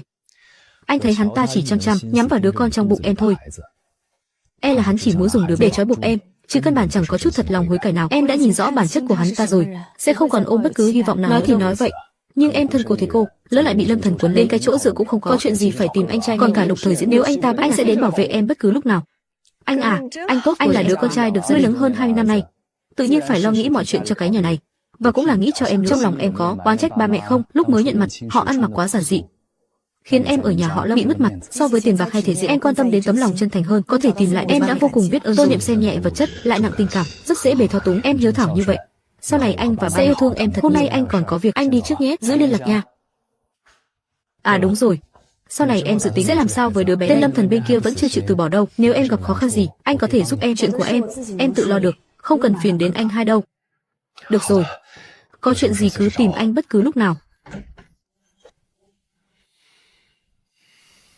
Tôn Niệm là người trọng tình thân, không ham vật chất, nhưng đứa bé trong bụng chính là điểm yếu của cô ta. Tôi sẽ cho anh địa chỉ hiện tại của cô ta. Anh tự tìm cách mà làm cô ta mủi lòng đi. Nhiệm Nhiệm, anh biết lỗi rồi, anh không nên hồ đồ nhất, không nên bị mờ mắt mà làm vậy. Em cho anh thêm một cơ hội có được không? Chúng ta còn có con mà, đó là máu mủ của chúng ta. Em không thể nhẫn tâm như vậy. Con vừa mới chờ đợi đã không có cha. Lâm Thần, chúng ta sớm đã ân đoạn nghĩa tuyệt, không ai nợ ai nữa. Lúc trước cả nhà các người đã sỉ nhục tôi đủ đường, chính tay các người đã cắt đứt chút tình nghĩa cuối cùng. Bây giờ có nói mấy lời này cũng chẳng còn ý nghĩa. Bà con cô bác láng giềng ơi, mọi người vào phân xử giúp tôi với. Tôi và Tôn Niệm đã có con với nhau, cô ấy đang mang giọt máu của tôi, thế mà bây giờ cô ấy lại trốn đến một cái liếc nhìn cũng không cho. Sao cô ấy lại có thể cạn tàu giáo mang? Nhìn cậu thanh niên này cũng tội nghiệp thật, đàn gái đang mang thai con của đúng là không nên đến mức cấm cản không cho. Khó nói lắm, biết đâu bên trong lại có ẩn khúc gì. Tôn Niệm bây giờ là vợ của tôi. Anh chờ trực ở khu công khai bịa đặt và quấy rối, đã vi phạm quy định quản lý trật tự. Tôi đã lưu lại toàn bộ bằng chứng video của mấy ngày qua. Nếu còn tiếp tục bám tôi sẽ báo cảnh sát xử lý. Tôi đi tìm con ruột của tôi, dựa vào đâu mà tôi nhất quyết không đi. Ôi cháu nội của tôi ơi, tội nghiệp cho đứa cháu đích tôn chưa chào đời của tôi, bị người đàn bà nhẫn tâm này giấu nhẹ đi, đến một cái liếc mắt chúng tôi cũng không được nhìn, mang cốt nhục của nhà họ Lâm chúng tôi, quay ngoắt đi là gả ngay vào hào môn, trong mắt chẳng còn chút tình nghĩa cũ nào. Tôn Niệm, cô làm vậy mà lương tâm không cắn rứt. Nhà họ Lâm chúng tôi trước kia đối xử với cô đâu có tệ, bây giờ cô lật mặt không nhận người quen, tuyệt tình bạc nghĩa, sớm muộn gì cũng bị báo ứng thôi. Đừng sợ, có anh ở đây rồi, anh sẽ không để bọn chúng làm phiền em. Chỉ không muốn mọi chuyện ầm ĩ thế này. Mọi người chia tay trong êm đẹp không được sao? Cớ gì phải làm ầm lên cho thiên hạ đều biết chứ? Thật sự là nhìn trướng mắt quá rồi. Nhiệm Nhiệm ngày nào cũng bị chặn đường thế này, hơi không tốt. Đứa bé trong bụng cũng bị ảnh hưởng theo. Chúng ta cứ phơi bày thẳng thân phận nhà họ để người của chúng ta ra mặt. Đuổi cổ đám người nhà họ Lâm này, kẻ nào dám đơn đặt thì xử lý ngay và luôn. Đúng vậy, một đám cố rách áo ô. Kệ thế Nhiệm Nhiệm mềm lòng nên mới dám làm càn. Chỉ cần để lộ thì bọn chúng sẽ chẳng dám bén mảng tới kiến ba mẹ đâu. tuyệt đối không được làm thế. Bây giờ mà để thân phận hào môn của nhà ta thì càng hỏng. Tên Lâm Thần đó mua bán nhà chúng ta rồi. Nếu biết Niệm Niệm là thiên kim của hắn ta sẽ chỉ càng được nước lần rồi lấy đứa bé trong bụng ra làm con gái vác mặt đến nhà để đến lúc đó rất còn nhiều hơn cả bây giờ. Không bằng cứ nhẫn nhịn một đợi tìm được thời cơ thích hợp rồi giải quyết. Đây là dữ liệu từ camera liên tục trong vòng 7 ngày qua, gây rối trật tự, ác ý phỉ báng, quấy rối người khác. Bằng chứng vô cùng đầy đủ. Tôi cảnh cáo lần cuối, lập tức dẫn theo ba mẹ của anh biến khỏi đây ngay. Chỉ cần bước lên một bước nữa thôi, cảnh sát sẽ lập tức có mặt. Chúng ta về nhà thôi, đừng bận tâm đến những lời đàm tiếu. Đã có anh cản mọi phiền phức bực dọc rồi, tuyệt đối sẽ không để bất kỳ làm hại đến em và con đâu. May mà có anh. Anh thử rồi, nhiệt độ nước vừa nãy bảo vệ dưới lầu có gọi điện báo, nói là hôm nay không có đến chầu trực nữa đâu. Em không cần phải lúc nào cũng căng thẳng như vậy. Sống ở chỗ của anh, mỗi ngày trôi qua em đều thấy rất. Hồi còn ở bên cạnh Lâm Thần, em luôn phải nhẫn nhịn thái độ của hắn ta, ôn đồm hết việc nhà, chịu uất ức cũng chỉ lặng lặng nuốt nước mắt vào trong. Trước kia em cứ ngỡ, sống với nhau là phải cam chịu đủ điều. Nhưng từ khi ở đây với anh, em không cần phải gượng ép lấy lòng, cũng chẳng phải nơm nớp lo sợ nữa. Em không cần phải nhún nhường bất kỳ ai bên anh. Cảm xúc của em là ưu tiên. Lâm Thần trước kia chỉ coi em kẻ ăn bám vào hắn ta, nhưng bản thân xứng đáng được yêu thương trân trọng, không cần phải đi cầu xin chút tình cảm diễn. Cảm ơn anh đã cho em biết. Hóa ra cảm giác được quan tâm lại tuyệt vời đến thế. Sống gần này tuổi, đây là lần đầu tiên em không phải nhìn sắc mặt người khác mà sống. Có người chịu để tâm. Em có đang sợ hãi hay không? Luôn đứng ra che chắn mọi giông bão thay em, tôn trọng mọi quyết định của em, và không bao giờ ép em làm những điều em. Từ nay về sau, anh sẽ luôn bảo vệ sự bình yên này cho em. Mềm lòng, không muốn tuyệt tình đến cùng. Anh cũng không ép em phải trở nên gai góc. Anh tôn trọng lựa chọn của em. Nhưng tất cả những kẻ dám làm tổn thương em, những việc khốn nạn mà chúng làm, anh sẽ ghi sổ từng món nợ một. Bọn chúng chắc chắn sẽ phải trả giá đắt. Quả thực nhiều lúc, sự nhượng bộ chỉ khiến người ta được đằng chân lên đằng đầu. May mà có anh luôn biết rõ chừng mực và kiên quyết bảo vệ giới hạn. Không cần đâu, cứ để anh nhẫn tâm đóng vai ác. Em giữ tấm lòng lương thiện là bản tính của em, còn anh dọn dẹp rắc rối là trách nhiệm của anh. Chúng ta không hề mâu thuẫn. Đó chẳng phải bố mẹ nghèo kết xác của Tô Niệm. Cái loại hội sở tư nhân cao cấp thế này, yêu cầu cực kỳ khắt khe, có tiền cũng chưa chắc đã vào được. Sao bọn họ lại xuất hiện ở đây chứ? Hồi đó bố mẹ họ Tô ăn mặc quê mùa đến dự đám cưới, mình còn tưởng chỉ là lũ bần cùng dưới đáy xã hội, bây giờ lại ra vào hội sở thế này. Lẽ nào bọn họ luôn giả nghèo giả khổ sao? Tô Niệm căn bản cô nhi không nơi nương tựa, cô ta xuất thân từ hào môn. Nếu Tô Niệm thực sự là thiên kim hào môn, hồi đó mình lại trăm phương ngàn kế chết đòi ly hôn, đúng là uổng phí đánh mất cơ hội một bước lên mây mà. Thảo nào Tô Minh Vũ cứ bảo mình phải bám lấy Tô Niệm, thì ra sự thật nằm ở đây. Mình phải điều tra cho rõ gốc gác của nhà họ Tô mới. Chỉ cần dỗ ngọt được Tô Niệm, chấp nhận đứa bé này cũng được, mình sẽ có thể lật ngược ván cờ. Hồi đó đúng là ngu hết chỗ nói. Phượng Hoàng vàng sờ ra đấy lại không cần đâm đầu đi bám lấy Giang Mạn, lại còn đắc tội với Tô Niệm một cách triệt để nữa chứ. Nhỡ đâu nhà họ Tô thật sự có quyền lực ngập trời, chẳng phải mình đã tự tay hủy hoại tiền đồ sán lạn rồi sao? Chuyện anh nhiều, nhà họ Tô làm việc luôn rất kín, trong giới rất hiếm người ngoài muốn biết tường tận thì phải tốn không ít mới moi được chút tin tức. Dù có tốn bao nhiêu tiền cũng phải điều tra cho rõ rốt cuộc có lai lịch thế nào. Con gái của họ hiện giờ đang mang thai, chuyện này cực kỳ quan trọng đối với tôi đã nhờ mấy vị tiền bối trong giới kinh doanh dò hỏi rồi. Gia đình này chính gia tộc hào môn hàng đầu đã ở ẩn nhiều năm. Tập đoàn họ Tô nắm trong tay chuỗi sản nghiệp trải dài từ bất động sản đến tài chính, gia sản của họ thật sự là không thể đong đếm. Gia tộc hào môn hàng đầu ở ẩn sao? Lúc trước tôi cứ tưởng cô ta mồ côi không dễ bề ức hiếp. Trong đám cưới, cả nhà tôi sỉ nhục cô ta. Tôi còn một lòng đòi ly hôn với cô ta nữa. Lúc trước nhà họ Lâm các đã chà đạp Tô Niệm như vậy. Nếu đổi lại là người khác, họ đã sớm giở thủ đoạn xử đẹp cả nhà các người rồi. Tất cả là nhờ Tô Niệm tính tình hiền lành, không muốn đuổi cùng giết tận, mới không trực tiếp ra tay thôi. Hóa ra trong tay Tô Niệm lại nắm giữ con át chủ bài lớn đến vậy. Chỉ cần dỗ dành cô ấy thật tốt, dựa vào đứa con trong bụng, tôi có thể một bước lên mây, không bao giờ phải nhìn sắc mặt hay phải đi quỵ lụy Giang Mạn nữa. Tôi phải lập tức quay đầu lấy lòng Tô Niệm, bù đắp lại những lỗi lầm. May mà bây giờ biết được sự thật vẫn chưa quá muộn. Tô Niệm tính tình mềm mỏng, lại là người trọng tình nghĩa nhất. Chỉ cần tôi chịu cúi đầu hối lỗi, dịu dàng dỗ dành, cô ấy nhất định sẽ mềm lòng tha thứ cho tôi. Chỉ cần cô ấy chịu quay lại, sinh đứa bé ra, thì toàn bộ tài nguyên của nhà họ Tô đều sẽ do tôi định đoạt. Tiêu rồi, cả nhà mình đều nhìn lầm hết rồi. Bố mẹ bần hàn đó của tôi căn bản không phải là người bình, mà là người cầm quyền của gia tộc họ Tô. Lúc trước họ ăn mặc giản dị chỉ là cố tình để thử thách nhân phẩm của tôi. Thế mà hồi đó tôi còn mỉa mai họ, bảo trên người họ toàn là hàng chợ, chê bai không xứng với nhà chúng ta. Giờ nghĩ lại mới thấy đúng là có mắt như mù. Một mối thông gia hào môn tốt đẹp như vậy, lại bị chính tay chúng ta đạp đổ mất rồi. Lúc đầu khi Niệm Niệm mang thai, tôi đối xử với con bé cũng coi như là về sau ma xui quỷ khiến thế nào lại hùa theo các người cùng nhau ức hiếp nó. Sớm biết nó là thiên kim nhà họ Tô thì có nói thế nào tôi cũng chạy đến trước cổng khu dân cư khóc lóc ăn vạ, ép nó ngày ngày không được sống yên ổn. Hồi đó ở đám cưới tôi còn từng câu từng chữ chọc ngoáy vào nỗi đau mỉa mai cô ấy không có gia thế chống lưng. Giờ mới biết người ta chỉ là giấu đi thân phận thật của mình. Nhà chúng ta ngược lại mới giống như đám nhã ê chề. Lúc trước tôi chỉ một lòng một dạ muốn bám váy dỗ Tô Niệm, chỉ tổ chức đám cưới chứ không làm gì. Đã thế còn cấu kết với bố mẹ cô ấy ngay trước. Giờ người ta nắm trong tay khối tài sản, còn tôi lại tự tay bít kín hoàn toàn đường. Chỉ cần có thể quay lại với Tô Niệm, bám víu vào đứa con trong bụng cô ấy, cả nhà chúng ta đều có thể một bước lên mây. Đều tại mẹ Thủy Cận, chỉ biết nhìn cái lợi trước mắt. Giá như lúc trước chúng ta đối xử tử tế với thì nhà mình đâu đến nỗi phải chui giúp trong cái căn nhà thế này mà sống chứ. Cái con Giang Mạn chẳng moi được cho nhà mình một cách nào. Vẫn là Tô Niệm dễ bề thao túng hơn. Niệm Niệm tính tình dịu dàng, lại dễ mềm lòng, lại rất trọng tình nghĩa cũ. Hay là ngày mai đến tận cửa tạ tội, thành khẩn nhận lỗi với con bé. Cầu xin nó cho con thêm một cơ hội nữa. Mẹ nói đúng, mình phải hạ mình xuống một chút, nói ngọt vài câu. Cô ấy vốn lương thiện, nói không chừng sẽ bỏ qua cho chúng những chuyện trước đây. Chỉ đành làm vậy thôi. Ngày mai con sẽ đi canh chừng ra sức dỗ dành, tạ lỗi. Chỉ cần cô ấy chịu nhượng bộ, mọi uất ức trước kia con đều có thể vờ như chưa từng xảy ra. Lát nữa gặp được Niệm Niệm, ăn nói nhất định phải dịu dàng nhé, phải nhắc nhiều đến đứa con thành khẩn nhận lỗi, tuyệt đối không được nóng nảy nữa đâu đấy. Con biết rồi, con tự có chừng. Chỉ cần dỗ được Tô Niệm mềm lòng, sinh đứa bé này ra, thì tài nguyên của nhà họ Tô cung cấp đều sẽ nằm gọn trong tay con. Sau này không còn phải sắc mặt của cái con Giang, cả nhà mình cũng sẽ được dọn vào biệt thự lớn. Niệm Niệm, em đi chậm lại thôi, cẩn thận đứa bé trong bụng chứ. Sáng sớm nay anh đã chọn toàn những tất cả đều là để tẩm bổ cho em. Niệm Niệm, trước đây là do cả nhà anh có mắt không tròng, ăn nói, hành xử đã làm em tổn thương sâu sắc. Hôm nay cả nhà anh đặc biệt đến đây để nhận lỗi với em. Con ngoan à, mẹ biết trước đây mẹ đã đối xử không tốt với con. Hộp yến xào này con cầm lấy để ăn. Con đang mang trong mình giọt máu của nhà họ Lâm, tuyệt đối không được để bản thân chịu thiệt thòi đâu đấy. Trước đây là do em còn nhỏ tuổi, chưa hiểu chuyện, chị đừng chấp nhặt với em nhé. Mấy bộ quần áo nhỏ xinh này đều đích thân chọn đấy, chị xem có thích không? Các người lại đang diễn trò gì đây? Niệm Niệm, chỉ cần em sinh đứa bé này ra, cả nhà sẽ nghe theo em. Sau này việc nhà bọn anh sẽ cứ yên tâm mà giữ nhà cửa, anh đều nghe theo sự sắp xếp. Đợi đến khi đứa bé cả nhà chúng ta sẽ sống những ngày tháng thật. Ba mẹ cũng sẽ coi em con gái ruột mà yêu thương.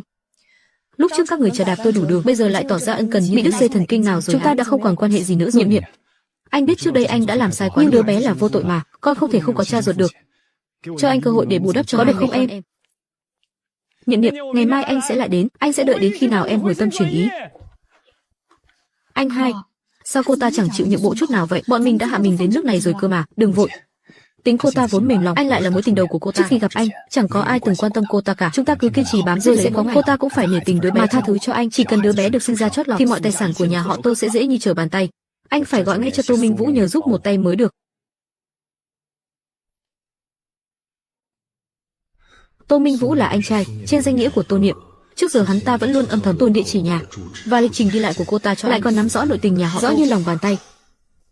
Trước mắt chỉ có nhờ hắn ta ra mặt mới có thể nắm thóp được tâm tư của Tô Niệm, chứ chỉ dựa vào một mình anh thì còn lâu mới dỗ ngon. Chỉ cần Tô Minh Vũ chịu bày mưu và phối hợp, anh chắc chắn sẽ nắm thóp được Tô Niệm, rồi mượn đứa bé để trói chặt lấy nhà họ Tô.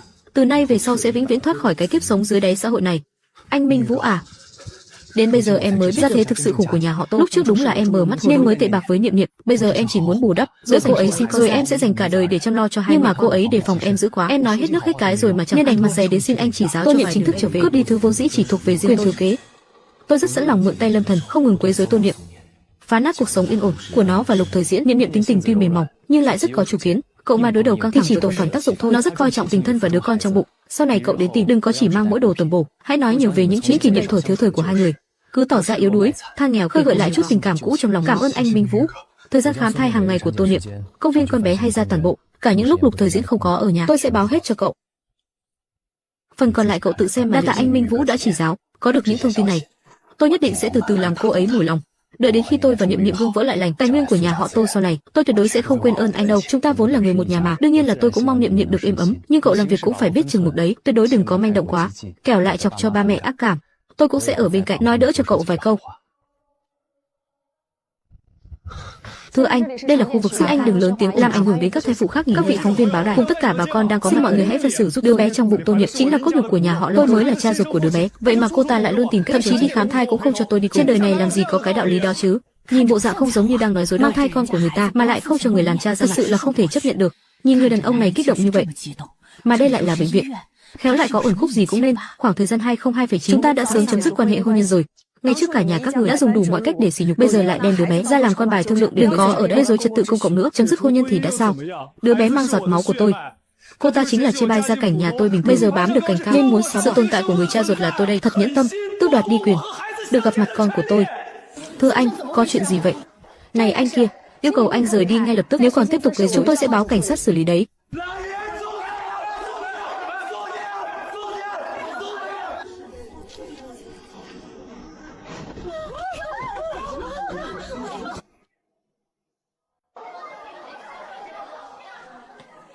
Niệm Niệm, em có sao không? Rốt cuộc vừa rồi đã xảy ra chuyện gì? Mau sắp xếp bác sĩ ngay lập tức. Các người nhìn xem, cô ta chột dạ rồi, không dám đối chất với tôi nên mới đột nhiên xảy ra chuyện. Đám phóng viên là bỏ tiền ra thuê đến từ trước, vở kịch ầm ĩ ngày hôm nay chính là do tôi cố tình vạch ra. Tất cả mọi người đều sẽ nghĩ rằng là một kẻ tuyệt tình chê bai xuất thân của tên Lâm, ngay cả máu mủ rồi cũng chắc chắn không cho cha ba mẹ mà đọc được tin đồn tiêu cực bay dập trời, khó tránh khỏi việc xin lòng ác cảm. Đến lúc đó, quyền thừa kế vẫn sẽ là của tao thôi. Lục Thời Diễn có che chở cho cô ta thì đã làm sao? Lời đồn đại bay khắp cõi mạng, cô ta cũng chẳng thoát khỏi cảnh bị người đời chỉ trỏ đâu.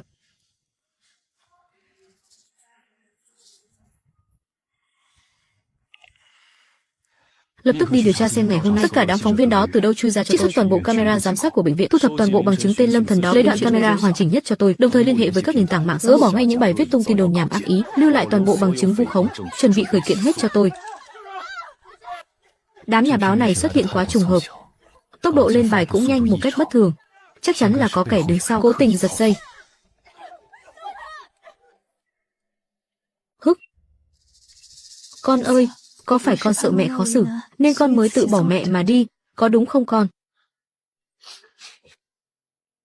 Ba mẹ ạ, khoảng thời gian này Điềm Niệm chạm vào điện thoại. Những lời lẽ bạo lực mạng cố tuyệt đối không được để em ấy nhìn thấy, cơ thể và tinh thần của em không chịu nổi đả kích lần 2 đâu ạ. Ba mẹ biết rồi, đã cất hết điện thoại đi rồi, sẽ không để con bé dù chỉ là nửa lời tổn thương đâu.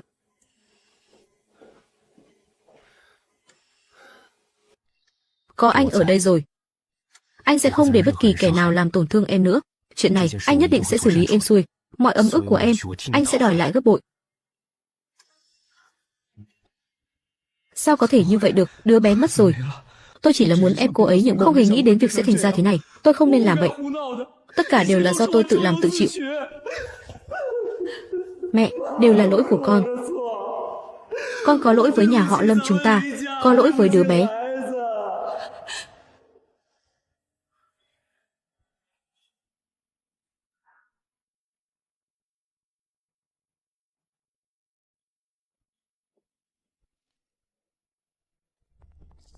Tôi vốn tưởng rằng cậu chỉ là loại nông cạn, tham vinh hoa phú quý, nể tình Niệm thật lòng thật dạ với cậu, chúng tôi mới không dồn cậu vào chỗ chết. Nhưng cậu lại cứ thích được đằng chân lên đằng đầu, chạy đến tận bệnh viện phụ sản, làm loạn giữa chốn đông người, ép con bé đến mức sảy thai, hại chết cháu ngoại của nhà họ tôi. Niệm cho đến tận bây giờ vẫn còn đang nằm trên giường bệnh. Cậu còn vác cái mặt dày đến đây sao? Nhìn cho rõ đây. Những thứ này dưới danh nghĩa của tập đoàn họ trải dài từ tài chính bất động sản cho đến các ngành công nghiệp thực tế, quy mô tài sản là đẳng cấp mà cả đời cậu có nằm mơ cũng không thể chạm tới được. Mày dám làm tổn thương con gái hại chết cháu ngoại tao, cả nhà mày cứ chuẩn bị chờ chết đi. Không, cháu không cố ý mà, cháu chỉ là nhất thời hồ đồ thôi. Tội nghiệp Niệm vẫn đang nằm trong phòng đau đớn tột cùng. Vậy mà tên này lại chỉ hám chút tiền bạc, gây ra đại họa rồi, giờ có hối hận cũng đã muộn. Ba mẹ, xin bớt giận, vì cái loại người này thật không đáng đâu, lôi hắn ra ngoài đi. Những việc sau đó cứ giao toàn quyền xử lý. Tất cả bằng chứng dẫn đến việc sảy thai đã được thu thập đầy đủ, chúng tôi sẽ truy cứu trách nhiệm tuyệt đối không khoan nhượng.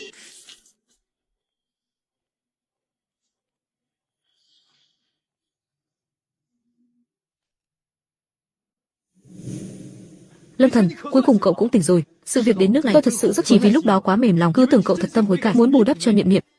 Không ngờ tâm can cậu lại độc ác, cố tình chạy đến làm loạn trốn đông người, ép Niệm đến mức đau đớn mất đi đứa con, gây ra tai họa không thể nào cứu vãn. Tô Minh Vũ, anh, chẳng phải chính anh đã chủ động khám thai sao? Trước đây tôi chỉ nghĩ rằng cậu dẫu sao cũng là cha ruột của đứa bé, không nỡ nhìn hai người cạn tàu giáo máu nên mới có lòng tốt đem lịch và thời gian khám thai báo cho cậu, là mong cậu đàng hoàng nói lời xin lỗi, an ủi cô ấy. Ai mà ngờ được cậu lại mượn cớ đó làm loạn giữa đám, cả truyền thông đến bôi nhọ ác ý, tàn nhẫn ép cô ấy đến mức động thai. Tất cả mọi đều do một tay cậu gây ra. Tô Minh Vũ, rõ ràng là anh chủ động liên lạc với tôi, xúi giục tôi dùng đứa bé để trói buộc Tô Niệm, còn xúi tôi giả vờ thảm hại để lấy lòng thương hại. Bây giờ xảy ra chuyện anh lại đẩy hết mọi tội lỗi lên đầu tôi à? Anh đừng có mà đổi trắng thay đen. Minh Vũ, rốt cuộc chuyện này là sao? Cậu dám ngang nhiên ở cơ sở tập lê rồi sao? Kích động cư dân mạng bạo lực ngôn từ với tôi, khiến cô ấy bị kích động mạnh, dẫn đến mất đi đứa con trong bụng, tổn hại nghiêm trọng đến cả thể chất lẫn danh dự. Đội ngũ luật sư của chúng sẽ lập tức nộp toàn bộ bằng chứng, khởi kiện đòi bồi thường dân sự và truy cứu trách nhiệm hình sự. Nếu ban đầu mày còn vương chút thiện tâm thì đã không đi đến bước đường ngày hôm nay. Toàn bộ hồ sơ tài sản của tôi vừa nãy mày cũng đã tận mắt chứng kiến, vô dĩ để tình Niệm thật lòng yêu mày. Tao định tha cho mày một con đường sống, nhưng mày lại ép người quá đáng, hại chết cháu ngoại của tao. Món nợ này tao tuyệt đối không để yên đâu. Điều thứ nhất, tập hợp toàn bộ file ghi âm, dữ liệu camera và bằng chứng chuyển khoản cho truyền thông, ngay cho văn phòng luật tiến hành soạn đơn kiện. Điều thứ hai, liên hệ với các nền tảng lớn, gỡ bỏ toàn bộ các bài viết bôi nhọ Tô Niệm, truy cứu trách nhiệm lũ truyền thông bẩn tung. Điều thứ ba, bố trí đội vệ sĩ canh gác chặt chẽ trước cửa phòng, cấm bất cứ kẻ nào của Lâm gia đến gần làm phiền Tô Niệm tịnh dưỡng. Đã rõ, thưa Lục tổng, tôi sẽ đi xử lý ngay.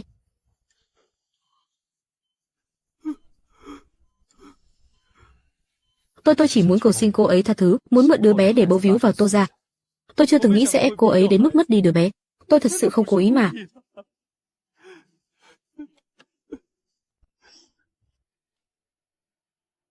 Niệm, con tỉnh rồi à? Con có thấy khó chịu ở đâu không? Mẹ đi gọi bác sĩ đến ngay đây. Mẹ, Con không sao, không cần gọi bác sĩ đâu ạ. Con tỉnh lại là tốt rồi. Con có muốn ăn chút gì không? Đứa bé mất rồi. Như vậy cũng tốt. Giữa con và Lâm Thần, chút dây dưa cuối cùng cũng đứt đoạn rồi. Đoạn nghiệt duyên này, đến hôm nay coi như chấm dứt hoàn toàn. Niệm Niệm, bên phía Lâm Ba đã bảo luật sư chuẩn bị khởi kiện rồi, tội phỉ báng và cố ý gây cộng thêm chuyện lần này nữa, tất cả mọi trách nhiệm ba sẽ bắt hắn ta phải gánh. Không cần đâu ba, đừng khởi kiện nữa, chuyện này con không muốn truy cứu thêm nữa. Niệm Niệm, hắn ta hại con ra nông nỗi này, sao có thể cứ thế mà bỏ qua được? Nhà họ Tô chúng ta, ba à, con biết mọi người xót xa cho con. Nhưng Lâm Thần là loại người như thế nào, con là người hiểu rõ hơn ai hết. Trước đây anh ta từng bên con vượt qua những ngày tháng khó khăn nhất, sau này mờ mắt vì tiền, cũng là do lòng tham trong bản tính đang quấy phá mà thôi. Anh ta thay đổi thì cũng đã thay đổi rồi, nhắc lại quá khứ tốt đẹp cũng chẳng để làm gì nữa. Tình nghĩa giữa con và anh ta sớm đã từ lúc ở đám cưới, anh ta nhường ba mẹ, rồi lúc đi đăng ký kết hôn với Giang Mạn là đã cạn kiệt hoàn toàn rồi. Dù sao anh ta cũng là ba của đứa bé, chắc hẳn cũng đau khổ không kém. Lần này đứa bé mất đi, chính tay hắn ta đã chút dây dưa cuối cùng, cứ bám víu mãi không buông, ngược lại càng giống như em không nỡ buông tay, tự dưng lại khiến mắc kẹt trong mớ rắc rối với một kẻ cặn bã. Niệm Niệm nói đúng, vì cái loại người mà tự chuốc bực vào thân thì không đáng chút nào. Cái bản tính định bợ, hám danh trục lợi sớm muộn gì vì chính lòng tham của mình, không cần chúng ta gieo gió ắt sẽ gặt bão. Những việc trái lương tâm mà hắn đã làm sớm muộn gì cũng sẽ chính bản thân hắn. Được, anh nghe em, đơn kiện hình sự anh có thể, nhưng khoản bồi thường dân sự đáng và lời xin lỗi công khai thì tuyệt đối không thể thiếu. Đây không phải là cố tình làm mà là đòi lại công bằng vốn thuộc về em. Anh không thể để em vô cớ bạo lực mạng và bao nhiêu tủi nhục mà ngay cả một lời xin lỗi cũng không nhận lại được. Vâng, em đều nghe theo sự sắp xếp của anh. Chỉ là đừng vì hắn ta nữa mà lãng phí thêm tâm sức. Thật sự không, những ngày tháng sau này em chỉ muốn hướng về phía trước. Cô ngốc của anh, đã đến lúc này rồi mà em vẫn còn lo nghĩ cho người khác sao? Anh biết không phải là em mềm mà là em đã buông cứ mãi dây dưa với sai người thì thứ bị tổn hao chỉ là cuộc đời của chính mình. Đứa bé mất rồi, nghiệt duyên cũng đã dứt, từ nay về sau sẽ sống những ngày tháng thật bình yên, như vậy là hơn mọi thứ trên đời. Vâng, ba mẹ nghe con hết. Nhà họ Tô chúng ta không đi gây, nhưng cũng tuyệt đối không sợ đụng chuyện. Ba mẹ nói đúng đó, từ nay về sau cả nhà mình cứ êm ấm bình là điều quan trọng hơn tất. Em cứ tĩnh dưỡng cho thật khỏe đã, cần gì thì cứ bảo anh hai nha. Đứa em gái này đúng là đồ thánh mẫu, quá dễ rất mũi, đầu óc thì ngu ngốc vô dụng. Lấy cái thá gì ra mà đòi cạnh tranh với tao chứ? Ba, mẹ, hai người tới rồi, mau ngồi đi ạ. Niệm Niệm, con đã thấy khỏe hơn chút nào chưa? Có một chuyện, ba mẹ cũng nên chính thức nói thật với con rồi. Ba à, chuyện gì mà nghiêm trọng vậy ba? Thực ra vợ chồng ba mẹ không phải là gia đình bình dân gì đâu. Tập đoàn họ Tô chính là do một tay ba mẹ sáng lập nên, sản nghiệp của gia đình trải dài từ bất động sản, tài chính cho đến công nghiệp thực thể. Tuy không dám nhận là đứng top đầu nhưng cũng dư sức bảo vệ an vô lo vô nghĩ. Con gái à, con đừng trách ba mẹ vì đã giấu con lâu như vậy. Ba mẹ đã dòng dã tìm con hơn, sợ rằng khối tài sản khổng lồ đột ngột sẽ khiến con bị ngợp, không biết cách quản lý, và cũng là sợ những kẻ ở bên cạnh con không hề thật lòng đối đãi với con mà chỉ nhắm vào tiền của nhà họ Tô. Bao gồm cả thời Hành, ba mẹ vẫn luôn âm thầm quan sát. Lúc ở cục dân chính, cậu ta đã đứng ra che chở cho con. Mấy ngày nay con nằm viện, cậu ấy không rời con, lo liệu chu toàn mọi việc. Có chuyện gì cũng ưu tiên cảm xúc của con trước, không tham lam, không xúc, trầm tĩnh và có trách nhiệm. Ba mẹ nhìn ra được, cậu ấy thật lòng đối xử tốt với con, vượt qua được thử thách. Cuộc hôn nhân này, trong lòng ba mẹ đã chấp thuận rồi. Hai bác đã nhọc lòng rồi, cháu có thể hiểu. Cháu cưới Niệm Niệm trước nay chưa từng vì gia thế của nhà họ cô ấy mang thân phận gì, trong lòng cháu cũng không hề thay đổi. 100 triệu. Trời đất ơi, sao lại nhiều tiền thế này? Tin nhắn này có phải là mọi người cố tình làm để chọc con là giả đúng không? Đây có phải là chương trình camera giấu, máy quay giấu ở đâu rồi? Con gái ngốc, tất cả đều là thật đấy. Đó là của hồi môn ba mẹ chuẩn bị cho con. 15 tòa cao ốc văn phòng ở trung tâm tài chính, 3 chiếc siêu xe, cùng với một khoản tiền mặt khổng lồ. Chỉ là trước nay ba mẹ vẫn chưa dám nói cho con biết. Ba mẹ muốn vun đắp cho thật tốt tình cảm gia đình với con trước, rồi mới từ từ để con tiếp nhận những thứ này. Ba mẹ không chỉ bù đắp cho con về mặt vật chất, mà cũng sẽ không bao giờ thiếu vắng sự kề cận bên. Vậy dàn siêu xe ở cửa cục dân chính hôm đó, không phải là ba mẹ thuê tới để phô trương thanh thế à? Không hề. Thứ nhà ta không thiếu nhất chính là tiền, hả? Lời này nói ra nghe bá đạo thật. Có phải con đang nằm mơ không? Ái ra con làm cái gì vậy hả? Con cứ tìm lại được ba mẹ đã là phúc đức lớn bằng trời rồi ạ. Còn chuyện tiền bạc gì đó, con chưa từng dám mong cầu. Ba biết ngay mà, con là một đứa trẻ có tâm tính lương thiện. Cũng chính vì vậy, ba mẹ mới càng yên tâm hơn, giao phó nhà họ Tô lại cho con. Không vội, con cứ bồi bổ cơ thể cho tốt đã. Sau này từ từ học hỏi, có ba mẹ đồng hành cùng con, bất kể ba mẹ có thân phận gì, hai người vẫn luôn là ba mẹ của con. Như vậy là đủ rồi hả? Ngoan là cả nhà chúng ta từ nay về sau cùng nhau sống thật tốt nhé.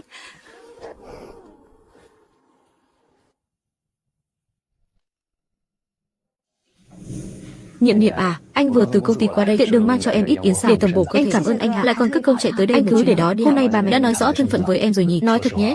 Nỗi thất thỏm mấy hôm nay của anh cuối cùng cũng được nhẹ nhõm. Ba mẹ nói rồi hả? Em cũng khá là, lúc đầu em còn là ba mẹ nói đủ cơ, không ngờ tình tiết lại xảy ra với chính mình. Em gái à, có câu này anh có nên nói hay không? Thật ra ba mẹ trong lòng vẫn luôn không chắc chắn. Lúc đầu giả nghèo đến nhận lại người thân, nói là để thử lòng Lâm Thần, nhưng nào có khác gì cũng đang thử lòng em đâu. Nói cho cùng, vẫn là sợ em lớn lên ở bên ngoài, tham tiền hám của, không gánh vác nổi việc lớn, không giữ được cơ ngơi này của nhà họ Tô. Ây ra, họ không yên tâm cũng là chuyện bình thường. Anh đối với chuyện kinh vốn dĩ là mù tịt, 20 mấy năm nay, việc trong việc ngoài của công ty đều là anh theo sát ba mẹ quán xuyến. Họ đã sớm quen với việc có chuyện gì cũng giao phó cho anh rồi. Lần này nhận lại em, tuy ngoài miệng không nói ra, nhưng trong thâm tâm vẫn nhắm để anh kế thừa hơn, nếu không thì cũng chẳng giấu giếm đến tận bây giờ. Đến cả của hồi môn đắn đo đưa ra từng chút một, ba mẹ chắc cũng có tính toán riêng. Dù sao cũng 20 mấy năm xa cách, trở nên xa lạ cũng là điều khó tránh khỏi. Em đừng để bụng nhé. Anh chỉ là thấy không đáng thay cho em mới chính là con gái ruột của nhà họ Tô. Vô dĩ những thứ đó phải thuộc về em, vậy mà lại cứ thích vòng vo, thử thách hết lần này đến lần khác. Đổi lại là anh, trong lòng chắc chắn cũng sẽ rất khó chịu. Em hiền lành nên cứ luôn nghĩ tốt cho người ta. Nói chung là em cứ nhớ kỹ, anh trai luôn đứng về phía em. Có ấm ức gì, cứ việc nói với anh.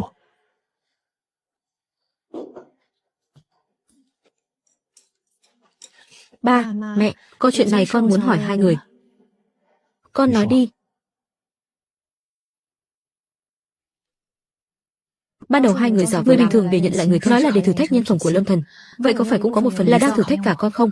Nhiệm Nhiệm à, ba mẹ không giấu gì con, quả thực ba mẹ cũng có chút e ngại, nhưng không phải vì sợ con tham tiền. Điều ba mẹ lo sợ không phải là con không giữ được cơ ngơi, mà là sợ kẻ xấu nhắm rồi rất tâm hãm hại, mưu tính với đứa ngốc này. Gia sản thì tính là gì chứ? Con mới là điều quan trọng nhất đối với ba mẹ. Ba mẹ không lập tức công khai thân phận, cũng chỉ vì từ từ bồi đắp tình cảm với con trước, muốn con đón nhận người ba, người mẹ chứ không phải là nhìn vào khối tài sản của nhà họ Tô.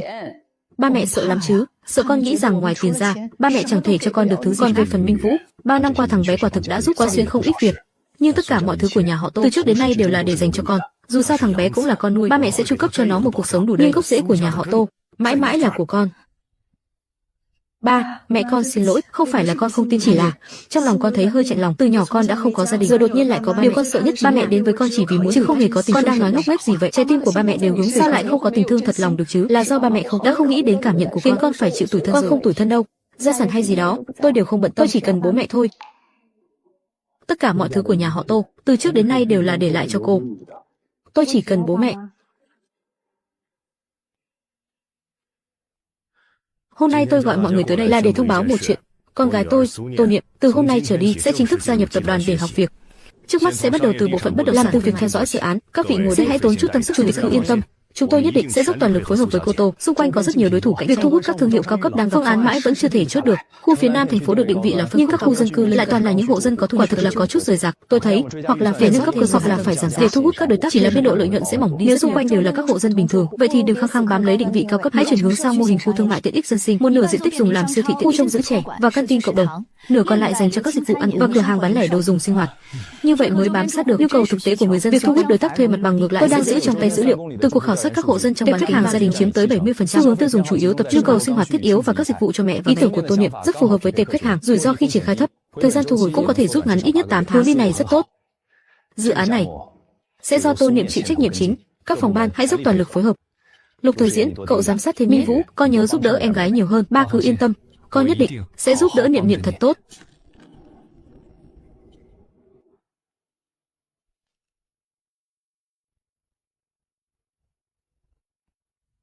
Có mệt không em? Ngày đầu tiên đi làm đã giành được cả một dự án lớn, đừng cố quá sức, em ổn mà. Lúc trước đi làm thêm, em từng tiếp xúc với mảng cho thuê mặt bằng nên ít nhiều cũng hiểu đôi chút. Hôm nay nếu anh giúp em bổ sung số liệu, thì chưa chắc em đã làm chủ được cục diện đâu. Là do bản thân hướng đi của em đã đúng, anh chỉ giúp em dựng bộ khung mà thôi. Khả năng thấu hiểu cuộc sống của những người bình thường còn chuẩn xác hơn mấy vị sếp lớn trong công ty này nhiều. Đây là lợi thế của em. Em muốn hoàn thành thật tốt dự án này, không chỉ để chứng minh bản thân, mà em còn muốn cho ba mẹ biết họ đã không uổng công đón em về. Em không cần phải chứng minh với bất kỳ ai cả, có anh ở đây, dù xảy ra bất cứ chuyện cũng sẽ gánh hết cho em. Seto, cô Tô đã gửi phương án sơ bộ của dự án xuống rồi. Các phòng ban đều đang phối hợp đẩy nhanh tiến độ. Cứ theo đà này, tháng sau là có thể bắt đầu kêu gọi đầu tư rồi. Hành động cũng nhanh nhẹn gớm. Nếu thực sự để cô thực hiện thành công thì sau này còn có chỗ đứng cho tôi nữa sao? Đi ngay, lấy mấy cái thư ngỏ ý của khách hàng, sửa hết số liệu tỷ lệ rồi lấy luôn số liên lạc của đối tác siêu thị trọng điểm, đổi thành thuê bao không. Lần đầu tiên dẫn dắt dự án, nếu số liệu bị sai sót mà lại làm hỏng chuyện với thì dù bố có đánh giá cao lòng cũng sẽ mất điểm thôi. Đã rõ thư, tôi sẽ đi sắp xếp ngay bây giờ. Cô Tô, nguy rồi. Cái bên đối tác siêu thị trọng điểm mà chúng ta số điện thoại họ để lại gọi không được, máy báo là số không tồn tại. Còn nữa, sáng số liệu tỷ lệ ký kết thì phát hiện ra với bản chốt cuối cùng của cô hồi tuần trước tự dưng lại là người khách hàng muốn ký kết, số liệu rõ ràng là có vấn đề rồi. Thế còn file sao lưu gốc thì sao? Tôi tìm thử rồi, bản sao lưu trên cũng bị sửa luôn rồi. Ngày mai là phải gửi bản báo cáo tiến độ dự án. Nếu số liệu bị sai mà lại để vụt mất đối tác thì dự án này chắc chắn sẽ bị ảnh hưởng nặng. Vừa mới vào công ty, lần đầu tiên dẫn dắt dự án mà đã xảy ra loại sơ suất. Người tinh mắt nhìn vào đều cô ta năng lực kém cỏi, không gánh vác nổi trọng trách đâu. Đây tuyệt đối không là một sai sót công việc bình thường. Tạm thời cứ giữ kín chuyện này. Cậu đi tìm lại từ lúc dự án mới bắt đầu hết các phiên bản tài liệu. Tôi sẽ đối chiếu lại một lượt ạ. Tôi đi làm ngay đây. Vụ thông tin liên lạc, tôi sẽ tự nghĩ cách.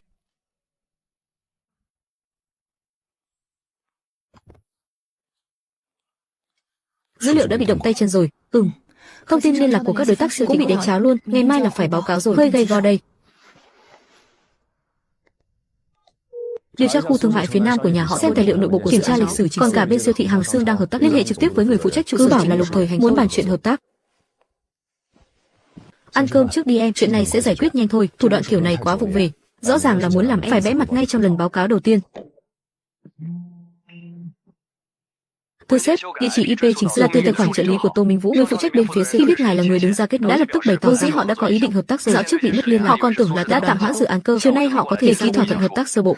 May mà có anh, nếu không buổi báo cáo ngày em bẽ mặt thật rồi. Chỉ giải quyết xong thôi thì chưa đủ. Một khi hắn đã dắt ngáng đường em thì phải có sức mà tự dọn dẹp mớ bòng bong của mình. Anh sẽ tra xét dự án do Tô là khu văn hóa sáng tạo phía đông, đem những khuất tất trong khâu cùng giấy phép của khách phôi ra bằng hết. Anh định nhắm vào dự án của hắn sao? Chỉ là để cơ quan quản lý tiến hành kiểm tra theo đúng quy định thôi. Cái dự án đó vô dĩ đã che giấu không ít lỗ hổng. Trước đây chẳng qua là không ai truy cứu tới cùng mà thôi. Để hắn sức đầu mẻ chán lo cho thân mình thì sẽ chẳng còn tâm trí đâu mà đối phó với em. Cũng coi như là cho hắn một lời cảnh cáo, đừng có đổ hết tâm tư vào mấy trò bẩn thỉu. Đợi ngày mai lúc báo cáo xảy ra sơ suất, tao sẽ giả vờ đứng ra, thu dọn tàn cục, vừa thể hiện được năng lực xuất chúng của tao, lại vừa giành được tiền thân là người anh trai tốt biết nâng đỡ em gái. Seto, nguy to rồi. Đội phòng cháy chữa cháy đột nhiên thông báo đến, nói là dự án khu văn hóa bị thiếu sót tài liệu phê duyệt. Họ đã lập tức thông báo đình chỉ thi công để khắc phục. Có giấy phép năng lực của mấy bị tra ra vấn đề và bị yêu cầu phải đấu thầu. Sao lại đột nhiên kiểm tra chứ? Trước đó chẳng phải đã lo lót ổn thỏa. Tôi cũng không rõ nữa. Chuyện ập đến quá đỗi bất ngờ. Nghe nói là họ nhận được đơn tố cáo đích danh, hiện tại công trường đã bị đình chỉ rồi. Nếu như khắc phục không triệt để, làm chậm trễ tiến độ thi công thì khoản tiền bồi thường vi phạm hợp đồng chúng ta gánh không nổi đâu ạ. Hoảng cái gì mà hoảng? Lập tức sắp xếp người bổ sung tài liệu. Mấy nhà thầu phụ không đủ, lập tức thay người ngay cho tôi, bằng mọi giá phải giảm thiểu thiệt hại xuống mức thấp nhất. Vốn định giao ai dần mặt Tô Niệm một phố, ai ngờ lại gậy ông đập lưng ông. Dự án của mình lại để xảy ra sai sót lớn trước. Mẹ à, phương án khắc phục cho khu văn hóa con đã cho người thức trắng đêm để sửa rồi. Dự kiến tuần sau là có thể thi công lại, chỉ là tiến độ sẽ bị chậm mất nửa tháng. Tiền bồi thường vi phạm hợp đồng chắc cũng tốn không ít đâu. Sao tự dưng lại bị thanh tra đột xuất? Chẳng phải trước đó chúng ta đã lo lót êm xuôi hết rồi sao? Con cũng thấy lạ lắm. Dự án đã triển khai được hơn chưa từng xảy ra chuyện gì, thế mà đúng lúc Niệm Niệm vừa vào công ty, tiếp quản dự án phía nam, bên còn lại liên tiếp xảy ra sự cố. Nói mới nhớ, Lục tiên sinh quen biết rộng, tin tức từ cơ quan quản lý anh ta còn nắm rõ hơn cả người nhà mình. Cũng không biết có phải con lỡ đắc tội với ai không nữa. Ý của con là chuyện này có liên quan đến Thời Hành sao? Con đâu có nói vậy, mẹ đừng nghĩ ngợi nhiều. Con chỉ cảm thấy Lục tiên sinh dù sao cũng là người ngoài, cứ dăm ba bữa lại nhúng tay vào công việc dự án nội bộ của nhà họ Tô, đồn ra ngoài khó tránh khỏi bị người ta gièm pha. Niệm Niệm cũng vừa mới về công ty, chỗ đứng còn chưa vững, nếu chuyện gì cũng nghe theo Lục tiên sinh, cấp dưới e là sẽ không phục, lại còn dễ làm sinh cảm người một nhà của chúng ta. Hai người về rồi đấy hả? Về rồi đúng không? Mau ngồi đi. Anh hai, em nghe nói khu văn hóa sáng tạo xảy ra chút vấn đề, có cần em nhờ Thời Diễn hỏi thăm giúp không? Không cần, chỉ là chuyện nhỏ thôi, anh tự giải quyết được. Em mới tiếp quản dự án khu Nam, cứ tập trung lo việc của mình là được, đừng bận tâm đến chuyện của anh. Những chuyện ở phòng khách tối nay chắc em không nghe được bao nhiêu nhỉ? Em nghe được vài câu. Anh ta cho rằng dự án là do chúng ta giở trò, còn nói anh nhúng tay vào chuyện của là không thích hợp. Tô Minh Vũ không đơn giản em nghĩ đâu. Hôm nay trước mặt ba mẹ, từng câu từng chữ hắn đều cố tình đổ oan cho chúng ta, chính là muốn hai người già nghĩ rằng bênh vực người ngoài, nghĩ rằng em nhiều tâm không chứa nổi hắn. Nếu em cứ mềm lòng không đề phòng thế này, sớm muộn gì cũng bị hắn tính kế thôi. Em biết những lời anh ta nói là không thỏa đáng, nhưng dẫu sao anh đứa con trai ba mẹ đã nuôi hơn 20 năm cũng là anh trai trên danh nghĩa của em. Em vừa mới nhận lại gia đình này, không muốn vừa mới đã làm ầm ĩ đến mức gà bay chó sủa. Em nể tình thân, nhưng chưa chắc hắn đã nể. Trước đây tiết lộ thông tin khám thai của em, rồi lại ngáng đường dự án, có chuyện nào do một kẻ nể tình thân làm ra không? Không phải là em không đề phòng, chỉ là em không muốn chủ động gây khó dễ thôi. Chứng cứ chúng ta cứ giữ lại trước, tìm một cơ hội thích hợp, em sẽ nói chuyện riêng tử tế với anh ta. Oan oan tương báo cũng chẳng ích gì, người một nhà mà làm ầm ĩ lên thì khó coi lắm, ba mẹ trong lòng cũng sẽ khó chịu. Được, đều nghe theo em. Chứng cứ anh sẽ cho người cất kỹ, em muốn nói chuyện, anh cũng không cản. Nhưng em phải nhớ, Đừng có tự mình gánh vác hết, có bất cứ chuyện phải báo cho anh biết ngay lập tức. Anh sẽ không để bất kỳ kẻ nào làm tổn thương em đâu.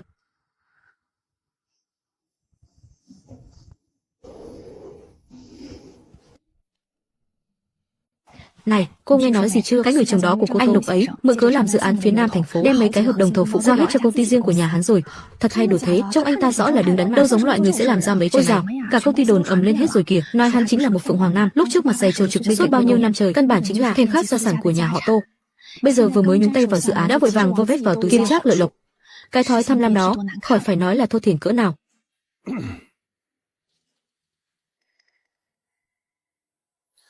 Trong giờ làm việc đừng có mà buôn chuyện linh tinh. Chủ tịch và cô Tô đều đang ở tầng này đấy, đồn ra ngoài thì còn ra thể thống gì nữa.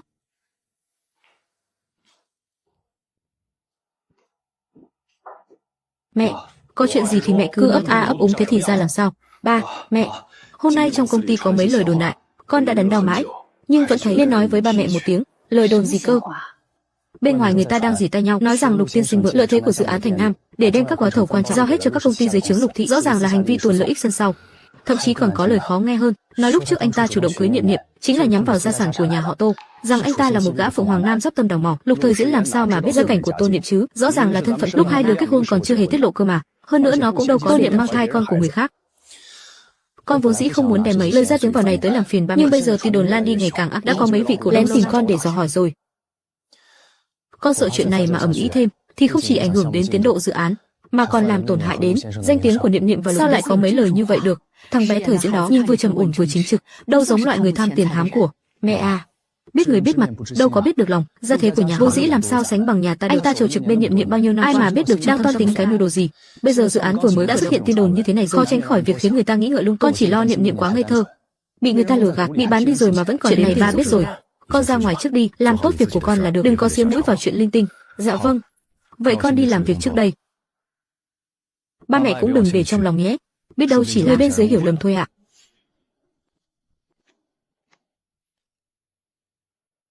Thật quá đáng mà.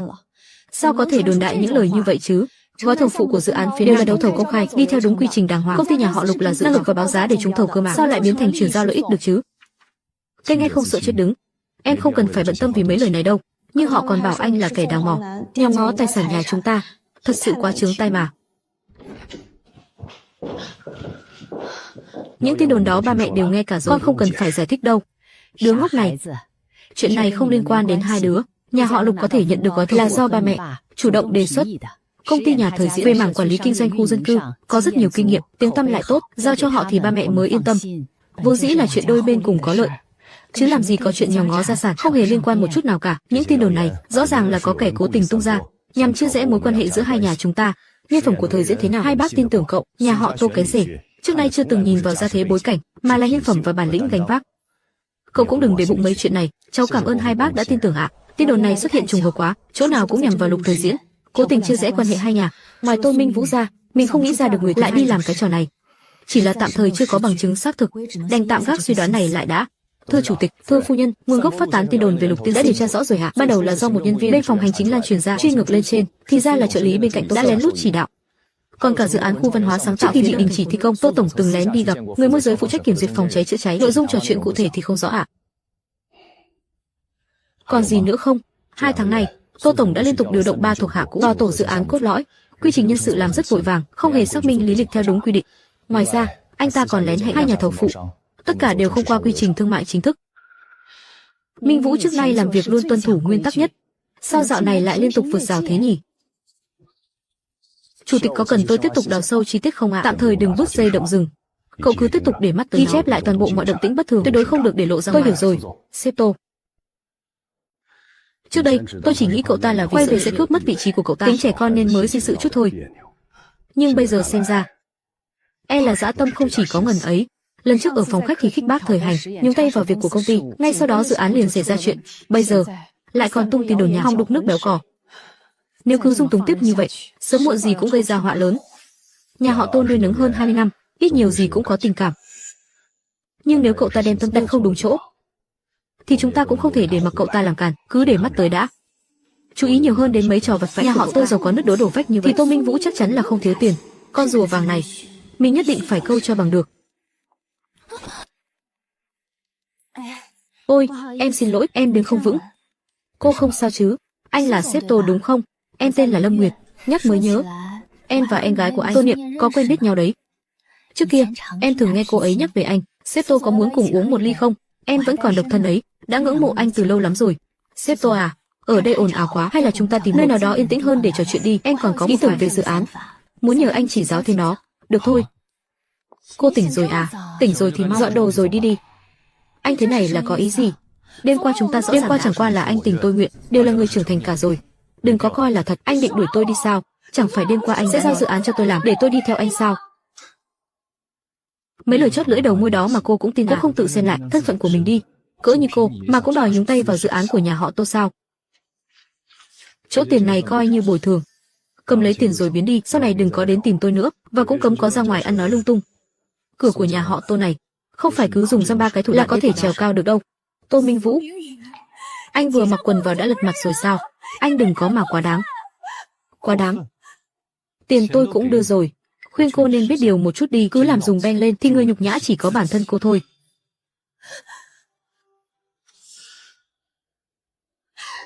Tô Minh Vũ, anh cứ đợi đấy cho tôi. Tôi tuyệt đối sẽ không để yên chuyện này đâu. Chào cô, vui lòng xin trình hẹn trước ạ. Nếu không có thông tin đăng ký, chúng tôi không thể cho phép cô vào tòa nhà được. Tôi đến tìm tôi là Tô Tổng. Chính anh ta đã hẹn tôi đến đây. Anh mau tránh ra cho tôi. Nếu làm lỡ việc anh gánh không nổi hậu quả đâu. Cô có việc gì có thể gọi điện cho trợ lý của Tô Tổng để đặt lịch làm việc. Tôi gọi điện không được nên mới phải đích thân đến đây.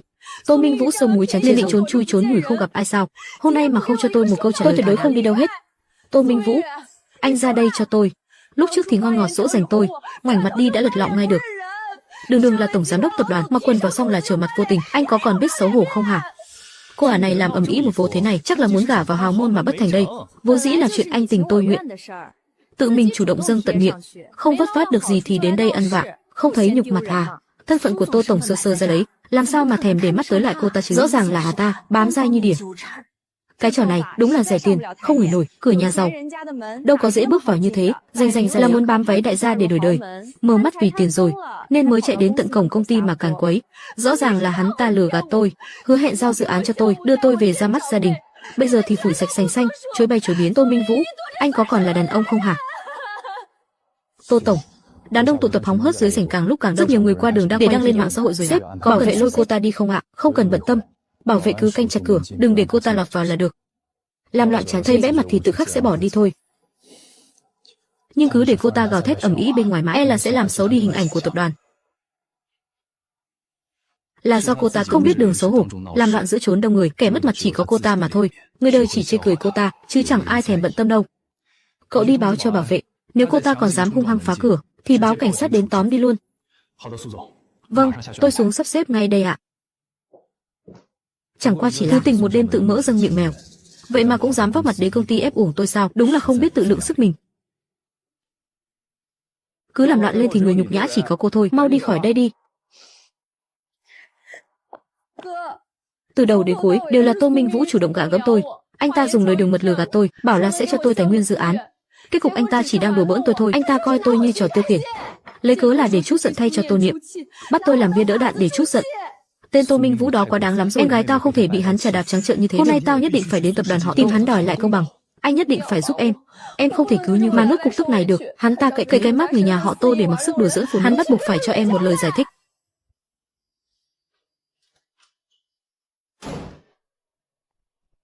Không có lịch hẹn trước thì không được gặp sếp Tô. Mày đứng lại đó. Tô Minh Vũ là người phe bọn mày đúng không? Hắn ta cố tình tiếp cận đùa giỡn tình cảm của em gái. Chuyện này cô phải cho tôi một lời giải thích rõ ràng. Chuyện đời tư của Tô Minh Vũ không liên quan đến tôi. Nếu anh muốn tính sổ thì cứ đi tìm thẳng anh ta mà nói. Hắn ta làm vậy chính là vì muốn trút giận nên mới cố tình gài bẫy em gái tôi. Các người đều cùng một ruột với nhau. Hôm nay mà không cho tôi một tôi tuyệt đối không để cô đi đâu. Lục Tổng, chúng tôi đã đợi ngài từ lâu. Dự án hợp tác đã bàn bạc, chúng tôi đã chuẩn bị xong xuôi, chỉ chờ ngài định đoạt thôi ạ. Những người này chẳng phải là các doanh nhân tầm cỡ thường thấy trên mạng sao? Trước giờ tôi cứ tưởng Lục Thời Diễn chỉ là một nhân viên văn phòng bình thường. Vạn lần không thể ngờ, anh lại là một nhân vật sừng sỏ, khiến bao ông lớn phải bợ để lấy lòng ở tầng cao nhất. Người không phận sự vui lòng tránh đường, kẻo làm lỡ giờ buổi đàm phán kinh doanh. Này anh kia, trong tay Lục Tổng nắm giữ toàn bộ chuỗi sinh thái của giới thương nghiệp, sao anh có thể tùy tiện chặn đường đòi lời giải thích được chứ? Nếu anh còn tiếp tục cố tình càn quấy, chúng tôi sẽ gọi bảo vệ đến xử lý đấy. Việc Lâm Nguyệt chạy đến trước cổng công ty ăn vạ làm loạn. Con tính giải thích với chúng ta thế nào đây? Ba, mẹ. Đó thực chất một sự hiểu lầm nực cười thôi ạ. Cô ta tình cờ gặp anh ấy một lần ở tiệc rượu, liền nảy sinh ý đồ trèo cao bám víu, không sơ múi được gì nên thẹn quá hóa giận mới chạy tới công ty để quậy phá thôi. Con đã đưa cho cô ta một khoản tiền để bồi thường rồi, chẳng để cô ta chịu thiệt thòi nửa điểm. Tôi và ba anh đã dặn đi dặn lại anh rồi, là phải tránh xa cái nhà họ Lâm đó ra. Cả cái nhà đó toàn là một lũ tiểu nhân hám danh hám lợi, thấy tiền là sáng mắt lên. Trước đây bọn chúng hại Niệm Niệm ra nông nỗi nào, anh quên hết rồi sao? Anh chỉ là cậu cả nhà họ Tô trên danh nghĩa. Mỗi lời nói, mỗi hành đều đại diện cho thể diện của cái nhà này. Bây giờ thì hay rồi, làm loạn người đi đường xuống lại xem, lời ra tiếng vào bay khắp, danh tiếng của tập đoàn cũng bị anh làm cho liên lụy. Đây là cách làm việc có chừng mực của anh đấy hả? Là do con nhất thời hồ đồ, không biết chừng mực. Hôm đó con uống hơi nhiều mới để cho cô ta có cơ hội bám lấy. Sau này con nhất định sẽ cùng tất cả người nhà họ cắt đứt quan hệ triệt để, tuyệt đối không để cho gia đình phải chịu thêm nửa điểm phiền phức. Anh tốt nhất là nói được làm được. Cái đám nhà họ Lâm tâm thuật bất chính, chúng ta không truy cái tội bọn chúng hại Niệm Niệm sảy thai đã là tận tình tận nghĩa lắm rồi. Nếu anh còn dám dây dưa không rõ ràng với bọn chúng, làm bại hoại thanh danh của nhà họ Tô, thì đừng trách tôi không nể bao nhiêu năm nuôi dưỡng. Vâng, con nhớ kỹ rồi hả? Vậy con xin phép xử lý việc chỉnh đốn lại dự án. Hai người họ đúng là chuyện bé xé ra to. Từ ngày Tô Niệm trở về, sức chịu đựng của bọn họ dành cho mình cạn đi từng ngày. La lịch của Tô Minh Vũ chúng ta đã nắm rõ gần như toàn bộ rồi. Hắn ta mượn danh nghĩa là con nuôi nhà họ Tô, trong vòng 2 năm qua đã liên tiếp nhúng tay vào công ty con cốt lõi, cài cắm hơn 10 tên thân tín. Bọn chúng toàn là những thuộc hạ cũ và họ hàng xa của hắn, lần lượt nắm giữ khâu thu mua, bộ phận nhân sự và phân thầu dự án. Đây đều là 3 vị trí trọng yếu, chỉ là cài cắm nhân sự đơn giản thế thôi sao? Đâu chỉ có vậy. Chúng tôi đã lần theo dòng tiền để điều tra và phát hiện ra vài khoản tiền nhỏ của các công ty trúng thầu dự án phụ. Bọn họ đều cùng với những kẻ có giao dịch tiền bạc ngầm. Số tiền mỗi lần giao dịch nhưng tần suất lại cực kỳ dày đặc, rõ ràng là hắn đang từng chút một tài nguyên của dự án để đút túi riêng. Hắn không chỉ e ngại tôi sẽ tranh giành gia sản, mà thực chất đã dọn đường cướp quyền từ lâu rồi. Tiếp tục đào sâu cho tôi, toàn bộ sao kê dòng và các mối liên hệ phải lưu lại bằng chứng toàn bộ, không được bỏ sót bất cứ một. Tạm thời đừng đánh rắn đầu cỏ, đừng để mấy chuyện này làm phiền đến Niệm Niệm. Tôi sẽ sắp xếp giám sát chặt chẽ suốt 24 giờ.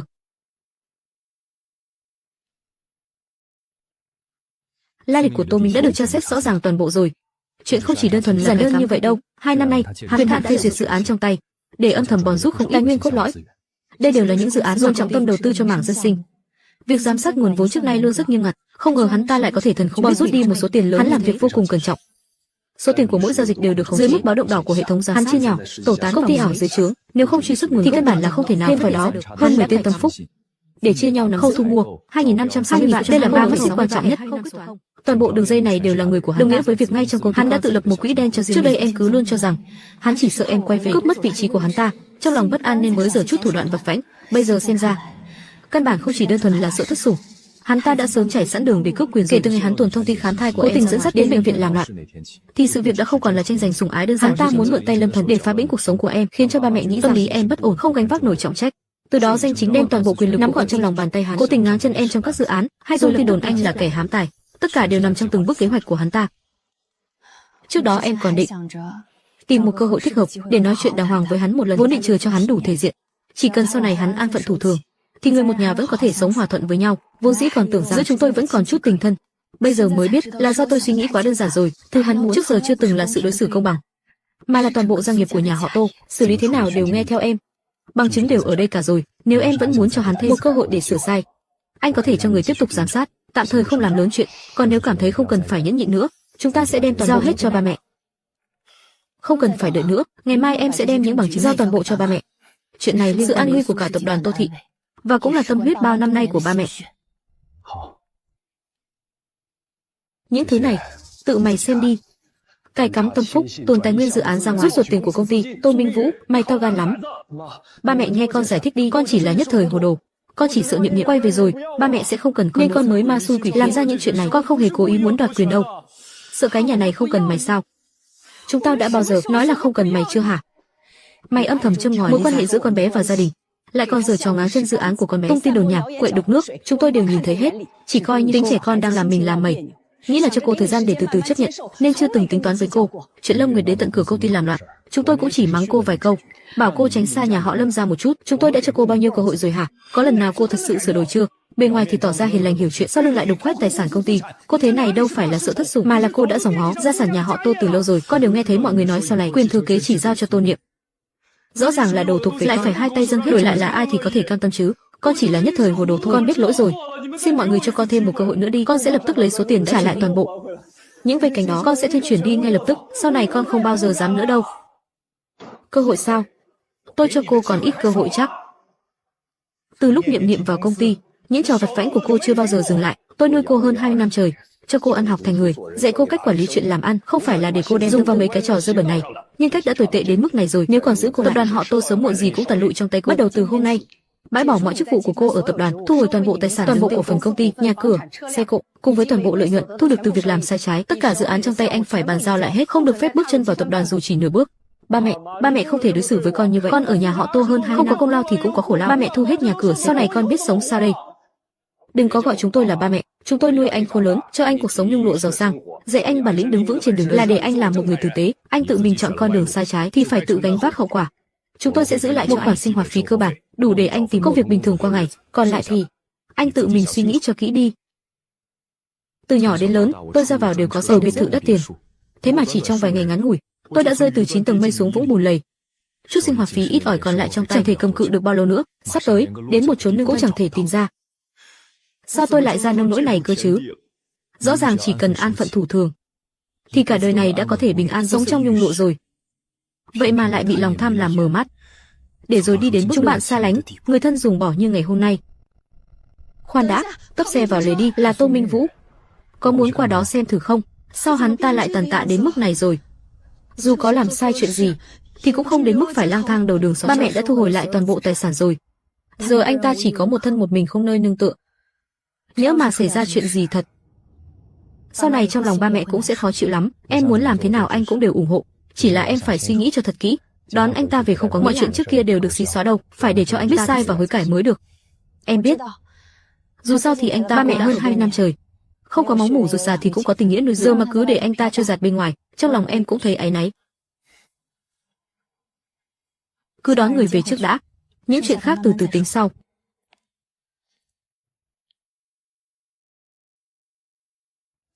Đi theo tôi đi, về nhà trước đã, chuyện khác từ từ rồi tính. Tôi không còn mặt mũi nào trở về nữa, làm sai thì sửa, vẫn còn hơn là phải lang thang ngoài đường chứ. Cứ theo tôi về nhà trước đã. Những việc còn lại tôi sẽ nói chuyện với ba mẹ. Ai cho phép con dẫn nó về đây hả? Ba mẹ đã nói rồi, cấm nó không được bước chân vào nhà họ Tô nửa bước cơ mà. Ba à, mẹ à, là con đã đón anh ta về. Con biết anh ta làm sai thì phải chịu phạt, nhưng cũng không thể dồn anh ta vào chỗ chết được.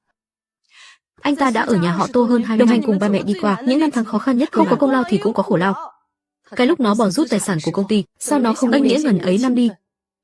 Ba mẹ đã cho nó biết bao nhiêu cơ hội rồi hả? Có lần nào mà nó thực sự sửa đổi đâu chứ? Đến nước này rồi, nó cũng biết lỗi rồi. Bản chất nó không hề xấu, chỉ là từ nhỏ đã sợ bị, trong lòng không có cảm giác an toàn. Thấy con trở về thì hoảng loạn, nên mới đi sai đường. Chúng ta hãy cho nó một cơ hội cuối cùng đi. Hãy để nó bắt đầu từ vị trí thấp nhất trong công ty, không được đụng tới tài chính và nhân sự, cứ an phận mà làm việc. Nếu nó còn dám có ý đồ xấu, lúc đó xử lý thế nào cũng không muộn.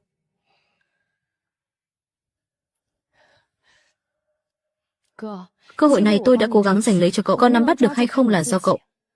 Sau này hãy an phận làm việc, đừng có những thứ không thuộc về mình nữa. Ba mẹ vẫn sẽ coi cậu là con trai trong nhà.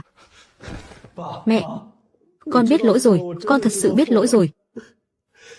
Sau này con nhất định an phận làm việc, không bao giờ tham lam những thứ không thuộc về mình nữa. Xin ba mẹ hãy cho con một cơ hội nữa đi, lần cuối cùng đấy. Nếu còn dám giở trò, ai cầu xin cũng vô dụng. Đứng lên đi, đi dọn dẹp phòng rồi nghỉ ngơi trước đã, chuyện công việc ngày mai nói tiếp.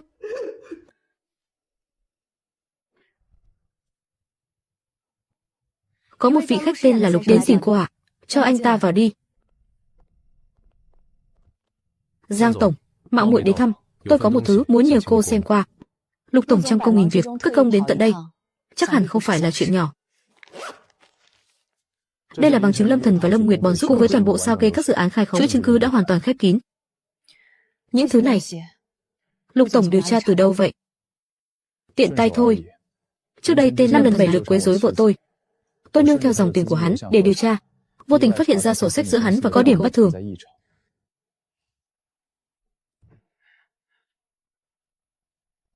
Mạn Mạn, em thế này là sao? Anh tự mình xem đi, lợi dụng quyền hạn chức vụ để bòn rút công quỹ, gan anh cũng to lắm. Không phải đâu Mạn Mạn, tất cả chỉ là hiểu lầm thôi, rất nhiều khoản đều đi theo quy trình bình thường mà anh không hề tham ô. Mỗi khoản sao kê đều có tài khoản nhận tiền và lịch sử chuyển khoản tương ứng, Chữ ký trên tờ đơn xét duyệt cũng là do anh bắt chước nét chữ của ký khống.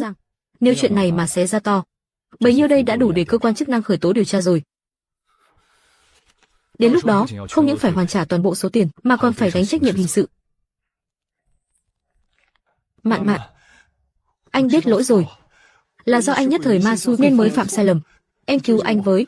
Đừng để chuyện này vỡ lở ra có được không em? Anh nhất định sẽ đem tiền trả lại hết. Em bắt anh làm gì cũng được. Đừng bắt anh phải vướng vào vòng lao lý. Lúc anh làm ra mấy chuyện này, sao anh không nghĩ đến ngày hôm nay? Tôi ghét nhất là kẻ nào dám đem sự tin ra làm công cụ trục lợi. Mạn Mạn, chúng ta là vợ chồng mà, em không thể bỏ mặc anh được. Để tình nghĩa vợ chồng bao lâu này, em giúp anh nốt lần này đi. Từ nay về sau anh nhất định sẽ làm việc thật đàng hoàng, không bao giờ giở trò khôn lỏi nữa. Bằng chứng tôi đã giao cho tổng giám đốc Giang rồi. Đây là chuyện nội bộ của tập đoàn họ Giang. Chỉ khuyên anh một câu, trước khi định giở trò khuất tất, thì hãy xem bản thân có gánh nổi hậu quả hay không. Chuyện này mà làm dùng đến tai bên kiểm toán và cục thuế, thì danh dự của cả công ty đều sẽ bị vạ lây. Tổn thất do giá cổ phiếu rớt thảm, còn lớn hơn gấp nhiều lần cái số tiền còn con. Đúng. Mạn Mạn, em chuyện xấu trong nhà đừng, chúng ta cứ đóng cửa vào nhau là tuyệt đối đừng xé ra to. Tôi chưa từng nói là sẽ bỏ qua chuyện này. Lỗ hổng đó, tôi sẽ bảo phòng còn chuyện lo lót, tôi cũng sẽ sắp xếp người đi dọn dẹp. Tạm thời cứ giữ lấy danh tiếng cho công ty đã. Nhưng anh và con đã bỏ rút đi đồng nào, thì phải nôn ra lại, không thiếu một xu. Bắt đầu từ hôm nay, anh bị đình chỉ công tác, bàn giao lại toàn bộ công việc của các dự án đi. Cảm ơn vợ yêu, cảm ơn em đã cho anh thêm một cơ hội. Anh nhất định sẽ gom đủ tiền để trả lại, không có lần sau đâu. Bên chỗ Lâm Nguyệt, anh cũng sẽ đi dần mặt cô ta, bắt cô ta phải bắt chúng nôn ra bằng sạch, đừng có đắc ý quá sớm. Tôi đã lệnh cho phòng pháp chế rà soát lại toàn bộ hồ sơ từ các khoản thanh toán dự án cho đến hợp đồng thu mua, mọi khoản sổ sách bất thường đều phải tra cho rõ ngọn ngành. Nếu còn moi ra được vấn đề gì nữa, tôi sẽ tuyệt đối không để tình thêm nửa phần nào đâu. Giang tổng, toàn bộ sổ sách đã được rà soát xong rồi. Ngoài khoản khai khống của tên Lâm Thần ra, thì về hợp đồng với nhà cung cấp do cô ta có vấn đề. Mức báo giá nhìn chung đều cao hơn giá lên đến 20%. Toàn bộ số tiền chênh lệch cuối cùng tài khoản cá nhân của cô ta, nhưng chuyện nghiêm trọng nhất vẫn còn ở phía sau. Chúng tôi đã điều tra nhật ký liên lạc và sao kê dòng tiền của phát hiện cô ta và người của phó tổng giám đốc Trương qua lại vô cùng, không chỉ thường xuyên lén lút gặp gỡ mà còn có vô số giao dịch chuyển tiền. Sau khi xác minh đã chắc chắn vào tháng trước tại dự án khu mức giá sàn để đem đi đấu thầu cùng với danh sách khách hàng cốt lõi, tất cả đều do một tay cô ta tuồn ra ngoài. Tôi đúng là đã đánh giá quá thấp người đàn bà đó rồi. Một mặt thì dựa hơi tên Lâm để bòn rút tiền, từ khác lại còn dám ăn cây táo dọc cái thứ ăn cháo đá bát. Vậy mà dám cùng người của cô là tên phó tổng giám đốc, người ta là loại đã có vợ có con. Cô ta mù hay sao? Chúng ta có cần lập báo cảnh sát để xử lý luôn không? Hành vi làm lộ bí mật thương mại đã vi phạm pháp luật rồi. Cứ từ từ, chưa việc Lâm Thần còn tưởng tôi chỉ điều tra những chuyện tham ô, vừa hay chúng ta cứ từng khoản từ từ tính sổ. Cô hãy tổng hợp và sao lưu toàn tài liệu cũng không được. Tôi muốn xem thử ở bản hai anh em bọn họ ở cái hợp đồng đó rốt cuộc còn che giấu bao nhiêu chuyện mờ ám không thể lộ ra ánh sáng nữa. Ban đầu tôi còn định nể tình sửa lại cho Lâm Thần chút thể diện, nào ngờ lại là một quả bom lớn hơn. Nếu bọn họ đã không có chút giới hạn thì tôi đây cũng chẳng cần phải nể nang cái gì nữa. Chuyện Lâm Thần và Lâm Nguyệt tham ô sổ sách tiền công, cộng thêm chuyện Lâm Nguyệt làm lộ bí mật thương mại, hai chuyện này mà gộp vào nhau thì đúng là đau đầu thật đấy. Sếp Giang, dưới sảnh có một cô Trần đang muốn gặp sếp. Cô ta bảo là họ hàng ở dưới quê của Lâm Thần giới thiệu tới, nói là có chuyện cần trao đổi trực tiếp với sếp. Cô ta có vẻ gấp gáp lắm. Họ hàng ở dưới quê của Lâm Thần sao? Chị chính là sếp Giang phải không? Tôi tên là Trần Hy, là bà cô họ của anh Lâm giới thiệu tôi đến đây.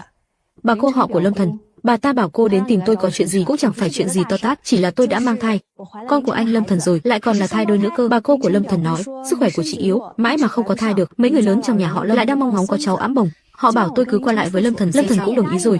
Anh ta nói đợi tôi sinh đứa bé này ra sẽ mua cho tôi một căn nhà, rồi đưa thêm một khoản tiền cấp dưỡng. Anh ta còn nói chị vốn dĩ đã không muốn sinh con, nay có cặp sinh đôi này rồi, chị cũng không cần phải chịu khổ nữa, cả nhà đều nhẹ nhõm.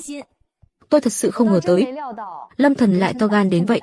Vừa dựa dẫm vào chức vụ của tôi lại vừa ra ngoài tìm người mượn bụng đẻ thuê. Lâm Thần đích thân nói với cô là người nhà anh ta đã đồng ý, chứ còn gì nữa. Chính tay bà cô họ đã ký giấy. Lâm Thần còn bảo chị đã biết chuyện này, chỉ là ngại không nói ra, chứ nếu không, một đứa con gái đàng hoàng như tôi sao có thể cam tâm tình nguyện làm ra cái loại chuyện chia tay đi. Ai cho cô tới đây hả? Không phải anh bảo tôi đợi tin sao? Anh nói đợi anh bàn bạc xong với Giang Mạn rồi sẽ đón tôi đi dưỡng thai mà. Sao bây giờ anh lại đổ lỗi ngược lại cho tôi thế? Cô đang nói hưu nói vượng cái gì đấy? Mau cút đi, chỗ này không phải nơi cô nên tới đâu. Đứng lại đó, để cô ta nói hết. Chị Mạn, chị đừng nghe cô ta nói sằng nói bậy, đều là do mấy người họ hàng dưới quê xúi giục cả thôi. Mẹ em cũng chỉ vì quá mong có cháu bé, anh chưa từng đồng. Là tự cô ta tới tận nhà bám lấy anh. Anh và cô ta không có bất cứ quan hệ gì cả. Giang tổng, cô nhìn đây đều là những lời anh ta đã nói với tôi. Anh ta nói cô là người tính tình áp đặt, keo kiệt chi ly, là con gà mái điếc không biết đẻ trứng. Đợi tôi sinh được con trai, anh ta sẽ ly hôn với cô để cưới tôi, còn cả tiền bồi bổ mà anh ta chuyển từng khoản đều rành rành ở đây. Anh mượn danh nghĩa của tôi để tham ô công quỹ, món nợ này tôi còn bây giờ lại lòi bụng đẻ con cờ đấy. Anh cũng tài ba quá, vừa ngửa tay tiêu tiền của tôi, lại vừa ở bên ngoài bêu thốt ra toàn những lời khó nghe. Mạn anh sai rồi, đều do anh ma xui quỷ khiến, là do họ hàng ở quê ngày nào cũng giục chuyện con cái. Anh nhất thời hồ đồ mới làm vậy, trong lòng anh thực sự chỉ có mình. Anh chưa từng nghĩ sẽ tầm tiệu với người khác đâu. Em cho anh thêm một cơ hội nữa đi. Anh sẽ lập tức bắt cô ta bỏ đứa bé và thề không bao giờ liên lạc với cô ta nữa. Vô dĩ tôi còn định trở lại cho anh chút thì giải quyết sổ sách nội bộ là xong, nhưng bây giờ xem ra là do tôi quá mềm lòng rồi. Những chuyện dơ bẩn mà anh và em gái anh đã làm, chúng ta cứ theo trình tự pháp luật mà từ từ tính sổ. Bảo vệ, lên đây đưa người đi. Vào đi. Mạn, anh sai rồi, anh thực sự biết lỗi rồi mà. Em cho anh thêm một cơ hội nữa đi, được không em? Anh sai ở đâu? Nói thử nghe xem. Anh không nên để ma xui bị thủng mấy khoản tiền thanh toán đó, càng không nên dây dưa không rõ ràng với Trần Hy. Nhưng anh cũng chỉ bị ép thôi mà. Ba mẹ anh ngày nào cũng giục có cháu bé, nói là nhà họ Lâm không thể tuyệt tự được. Anh là sợ em phải chịu thiệt thòi nên mới tạm đối phó với ông bà thôi. Trong lòng anh từ đầu đến cuối chỉ có một mình em thôi. Trần Hy là do cô họ ép gán cho anh, bảo là chỉ mượn bụng sinh một đứa con, sinh xong thì bế về cho em, chứ chẳng liên quan gì đến cô ta. Anh chưa từng nghĩ sẽ chia tay với em, càng chưa từng nghĩ để người khác thay thế vị trí của em. Bỏ rút đống tiền cũng chỉ để đưa cho cô ta. Anh chưa từng xài hoang phí một tất cả là để với sức ép từ người lớn thôi mà. Để đối phó với người lớn à? Thế mà anh lại nhắn đợi anh với một vợ già, ly hôn xong sẽ cưới em, đã nuôi gái bao ở bên ngoài, lại còn để ta mang thai đôi nữa chứ. Mà anh gọi đó là chỉ yêu một mình tôi sao? Em còn trẻ, da rẻ Giang Mạn sao có thể so sánh với em được? Anh chỉ thích cái ngoan ngoãn hiểu chuyện như em thôi. Giang Mạn khó chịu quá. Còn cả đống tiền nào là tiền mua trang, tiền thuê nhà cũng là để đối phó với người nhà anh đấy hả? Anh chỉ thuận miệng dỗ dành cô ta thôi. Toàn là lời chót lưỡi đầu môi, không chỉ là lời nói xã giao thôi sao? Lộ ra sản đấu thầu của công ty, rồi tuần thông tin khách hàng chỉ là lời nói xã giao thôi à? Lâm Thần, tôi đã để tình giữ cho anh chút thể diện. Chuyện anh bỏ rút công tôi vốn dĩ định xử lý nội bộ, yêu cầu mấy người hoàn trả lại, đình chỉ công tác để kiểm điểm là xong chuyện. Nhưng anh thì hay nhỉ?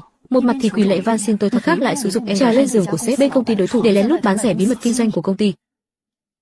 Không phải đâu, chuyện tuần tài liệu anh thực sự không hề hay biết gì. Tất cả là do một tay con Lâm Nguyệt tự nó hám tiền mở cả nên mới lén lút qua lại với anh cũng mới biết chuyện này cách đây còn chưa kịp mắng nó nữa. Mạn em phải tin anh, chuyện này hoàn toàn không dính dáng một chút xíu. Nhìn cái bộ mặt hèn hạ này của anh, tôi chỉ thấy buồn nôn kinh tởm. Chút tình nghĩa vợ chồng cuối cùng cũng bị anh bào mòn đến cạn kiệt rồi. Mặc sắc anh có biết hay không, bất cứ kẻ nào của cái nhà tôi cũng không muốn dính líu thêm một anh. Đơn ly hôn tôi đã ký sẵn rồi, anh lén lút ngoại tình cắm sừng tôi, lại còn cấu kết với người nhà chiếm đoạt tài sản công dựa theo thỏa thuận tiền. Anh sẽ phải cuốn gói ra đi với 2 bàn. Còn về số công quỹ mà anh gia hạn trong vòng 3 ngày phải nôn ra trả thiếu một xu, tôi lập tức cho bộ khởi kiện anh tội lạm dụng chức vụ để chiếm đoạt tài sản. Mạn em không thể đối xử với anh, dù sao chúng ta cũng em thật sự phải cạn tình cạn nghĩa như vậy sao?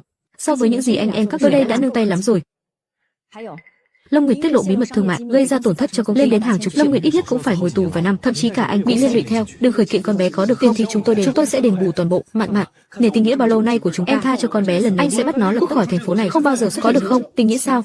Lúc anh làm ra mấy chuyện sao không nghĩ đến tình nghĩa? Mau ký vào đơn ly hôn đi, không ký thì đừng trách tôi tuyệt tình.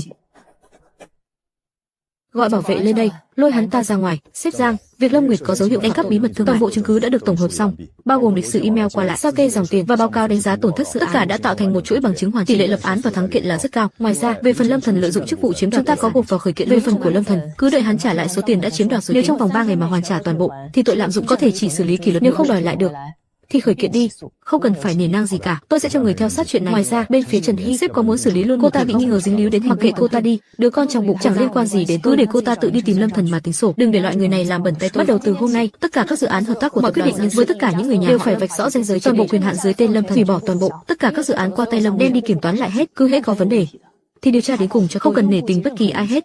Rõ rồi thưa sếp, tôi sẽ đi sắp xếp ngay. Ban đầu bị vẻ ngoài đẹp trai của hắn thu mang lại giá trị cảm xúc cao, lại bỏ lại một mối tình trao nhầm người, một mớ bòng bong cuối cùng cũng dọn dẹp sạch sẽ triệt để rồi. Tôi chưa bao giờ là kiểu người chỉ ba cái chuyện tình mà không thể dứt, phải làm thật dứt khoát, sai thì phải kịp thời dừng lỗ. Kẻ nào làm tổn thương tôi sẽ đối không dây dưa lằng nhằng. Lịch trình hội nghị thượng đỉnh của ngành đã được sắp xếp ổn thỏa, xe đang đợi sếp ở dưới lầu. Đi thôi.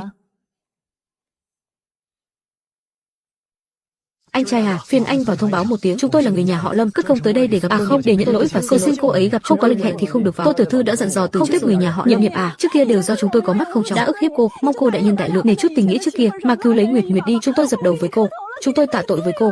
Tô tiểu thư, là cả gia đình chúng tôi có lỗi, lúc trước chúng tôi luôn làm khó cô đủ điều. Giờ nghĩ lại thật đúng là không bằng heo chó. Cầu xin cô cơ hội để sửa sai, tôi biết lỗi rồi, tôi không nên chỗ nào cũng chống. Giang Mạn bắt tôi bồi thường một khoản tiền, còn muốn tống tôi vào tù nữa. Ngoài cô ra, không ai cứu được tôi nữa đâu. Cô tốt bụng mà giúp tôi lần này thôi được không? Từ nay về sau tôi không bao giờ dám. Tô Niệm, tôi biết trước kia tôi là một thằng, tôi có lỗi với con.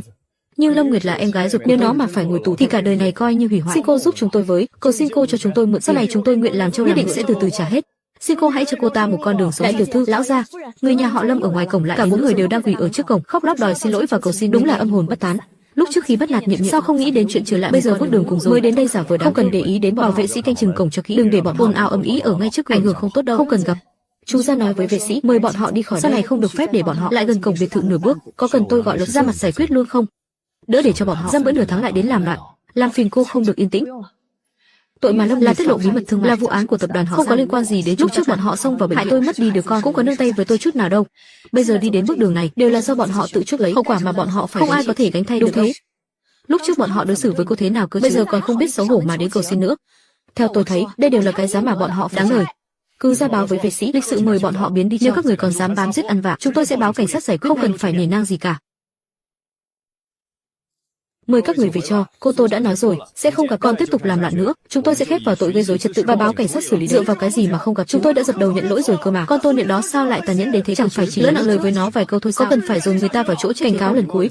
Lập tức rời khỏi đây, nếu không chúng tôi gọi cảnh sát ngay lập tức. Tô niệm cô cút ra đây cho cô, không thể thấy chết mà không cứu được. Nể tình trước kia cô và Lâm Thần đã từng yêu nhau một thời gian, cô hãy cứu lấy Nguyệt Nguyệt đi mà. Cô làm vậy không sợ bị quả báo sao hả? Xong rồi, Tiêu Tùng hết cả rồi, giải đi.